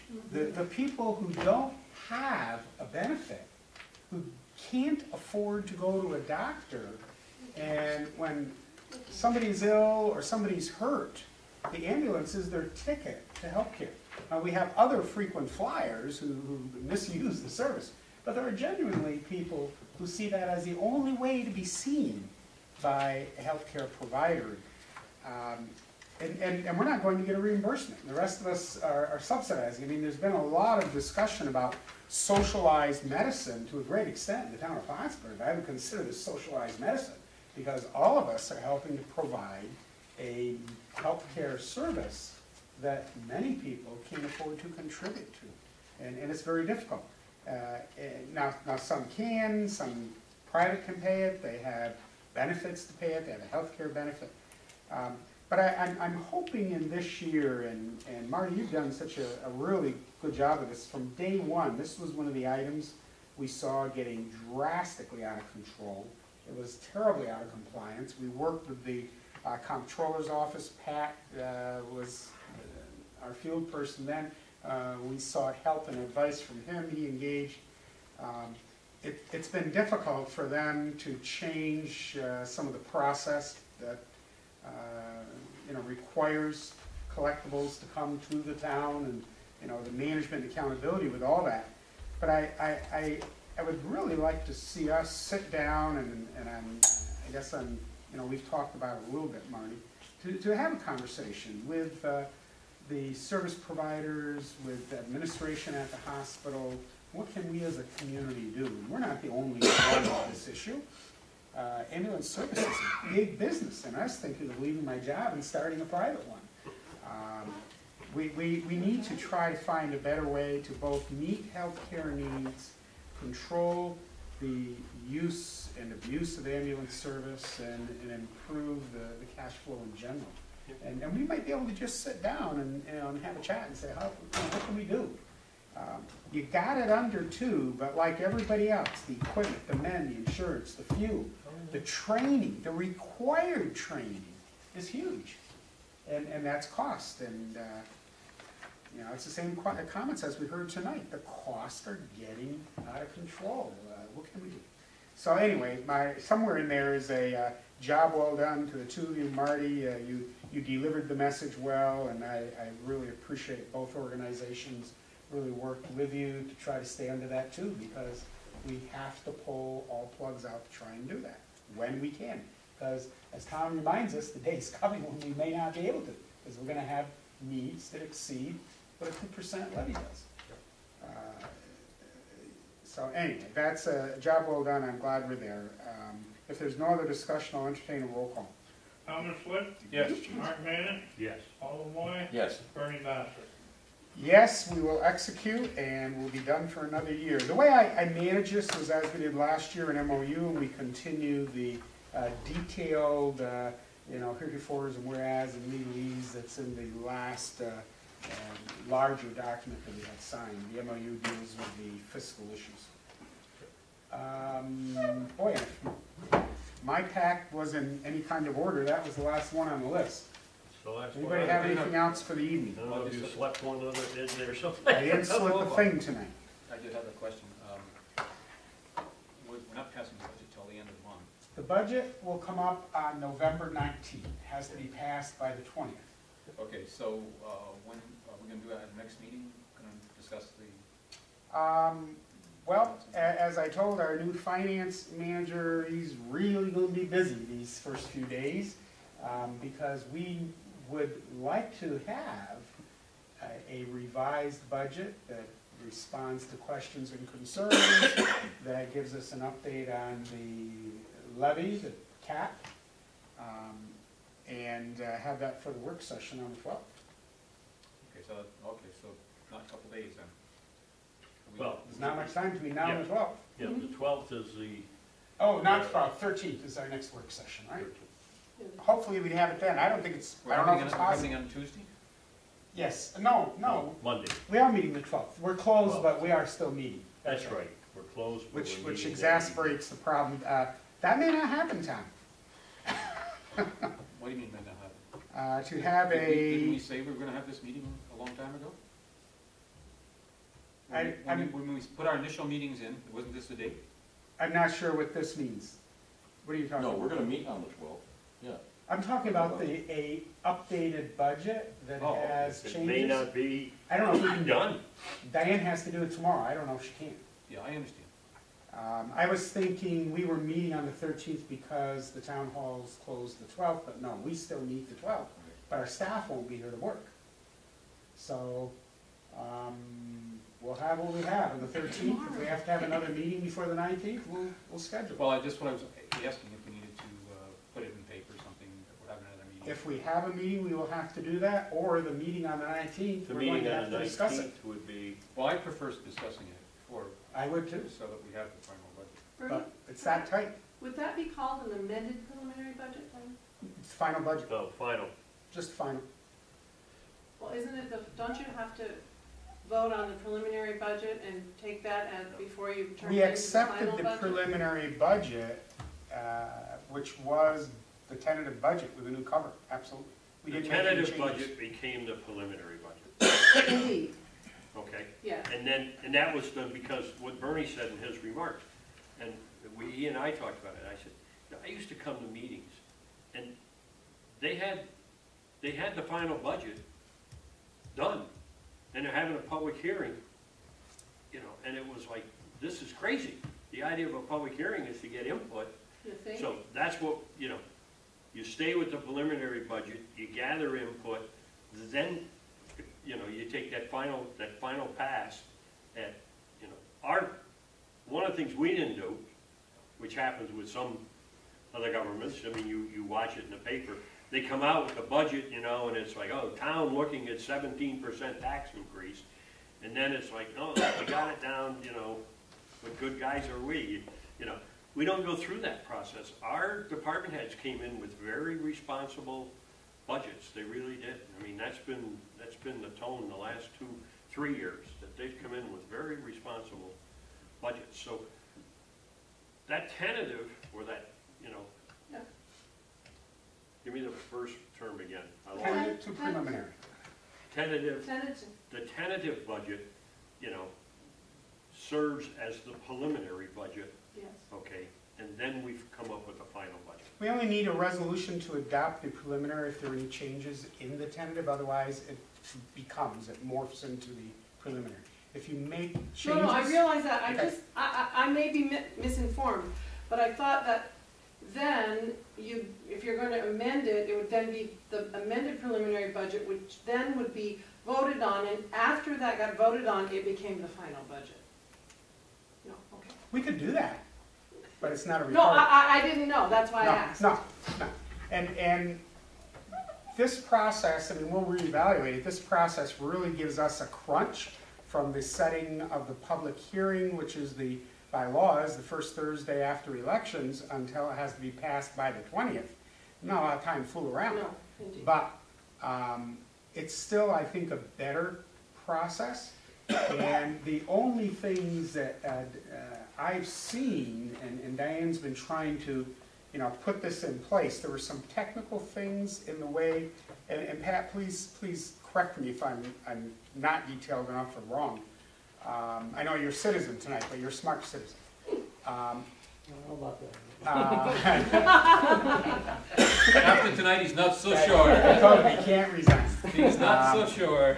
There have been changes in the way budgets need to be constructed. Certain lines no longer are there. They have to morph into new lines, and that's why in some places we saw last year's budget had a number and this year's doesn't have anything there because now it's over here. And it really gets somewhat complex.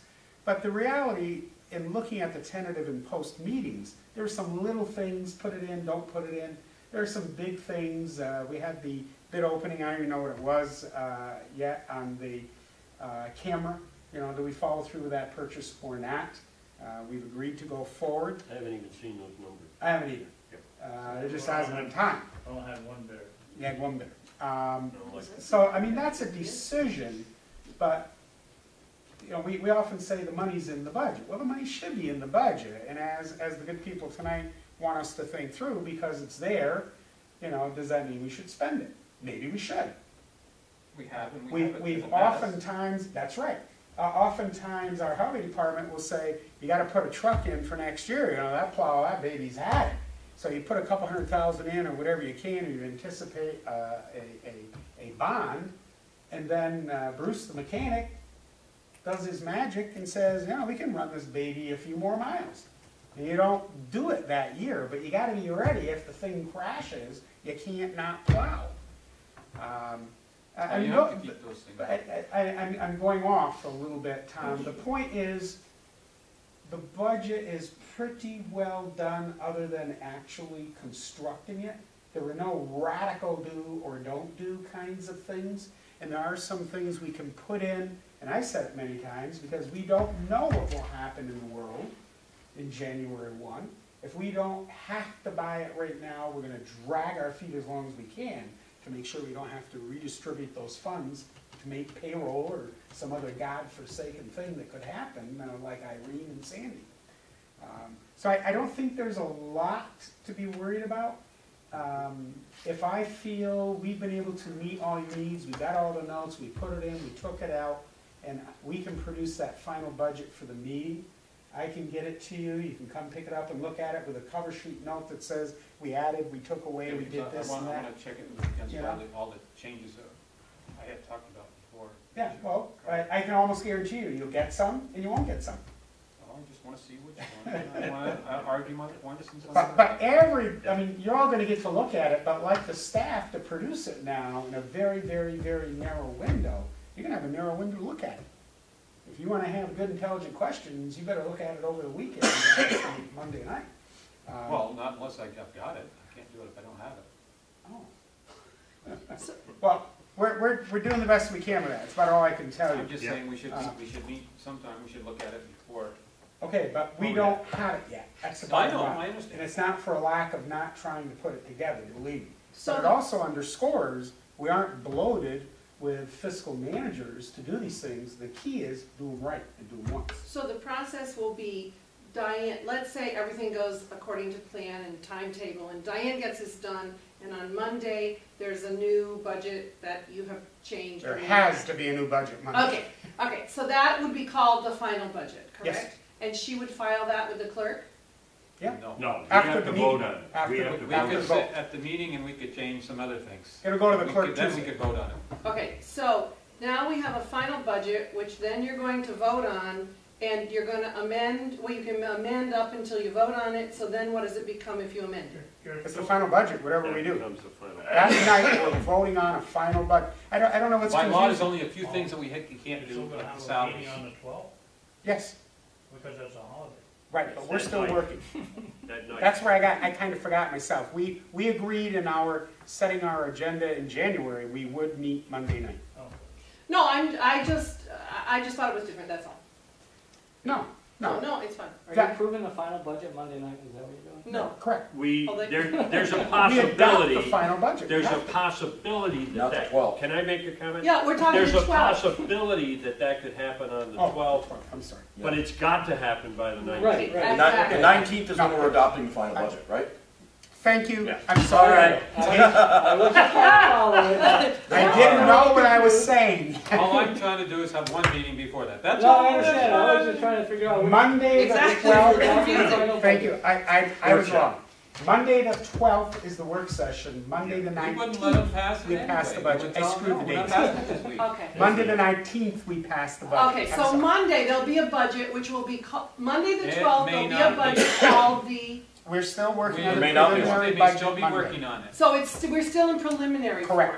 Okay. Until Monday the 19th. Okay. I messed my Mondays up. I'm Okay. If for some reason it's not ready on the 12th, we're gonna have a special meeting sometime during the week. Well- Is that realistic? Yeah, I guess. Yeah. We could. But we'd have to notify Right. that we're. Well, that's why I brought it So up. if it's not ready Monday, we might meet Thursday or Friday or whatever. Correct. Correct. Discuss it. You want to look at it and discuss it before. The worst scenario is you look at it and discuss it on the 19th. Wednesday, Thursday, if we met, then they have, they've got the end of the week to get it together so that we've got something that we can, have as a final budget on the 19th. I mean, I think expecting Diane to pull it together tomorrow might be a reach. Well, she's in awful good shape right now. It's a matter of where I, put some things, and we just gave her, well, we haven't given her yet. We'll be giving her maybe tomorrow the information concerning the lighting district, and those they're final tweaks. So it's not like they're just starting. The tentative wasn't changing that much. The preliminary wasn't changing that much. Yeah, we did. Same thing, different I color. know. I was waiting for somebody to call me on that. Julie. What? The preliminary, the tentative, the I final, was waiting for the somebody to this. call me on the preliminary when they got it to bring to my attention. It was the same thing. I just thought I'd get a call. I was disappointed. Do I have a You'll have to motion get to over it, adjourn? Bernie. Yes. I will make a motion that we. Mr. Wood, second, Sure Mr. you- Mannix. Sure you can. Any get a motion to discussion? adjourn from some of us. Roll call. Thomas Wood, Yeah. Mark Manick, Yes, Paul Lemoyne, please. Yes. Bernie Cotton. Well, and if you had to Yes, have, we if you are had to adjourned. have, and nobody wants it, but if you have to have a backup, might 9:06. as well have it now on one of these. I'll tell you what, if I would have said, Jordan, you gotta be here, he would have come in on a verdict. He might have. I know. That'd be a problem. I don't really think he could. I put 9:06, Rick. I went by the wall clock. I tend to vacillate, depending which clock's faster. Okay. Thank you, Pat, for coming. We appreciate it. I hope it was somewhat helpful, and That was interesting. really, as soon as, That was interesting. As- Well, it was interesting. as soon as It's you... a democracy at work, you know? And scary, and No, I'm actually kind of fired up now. Just so you know, just when you're talking about, I'm the ignorant one.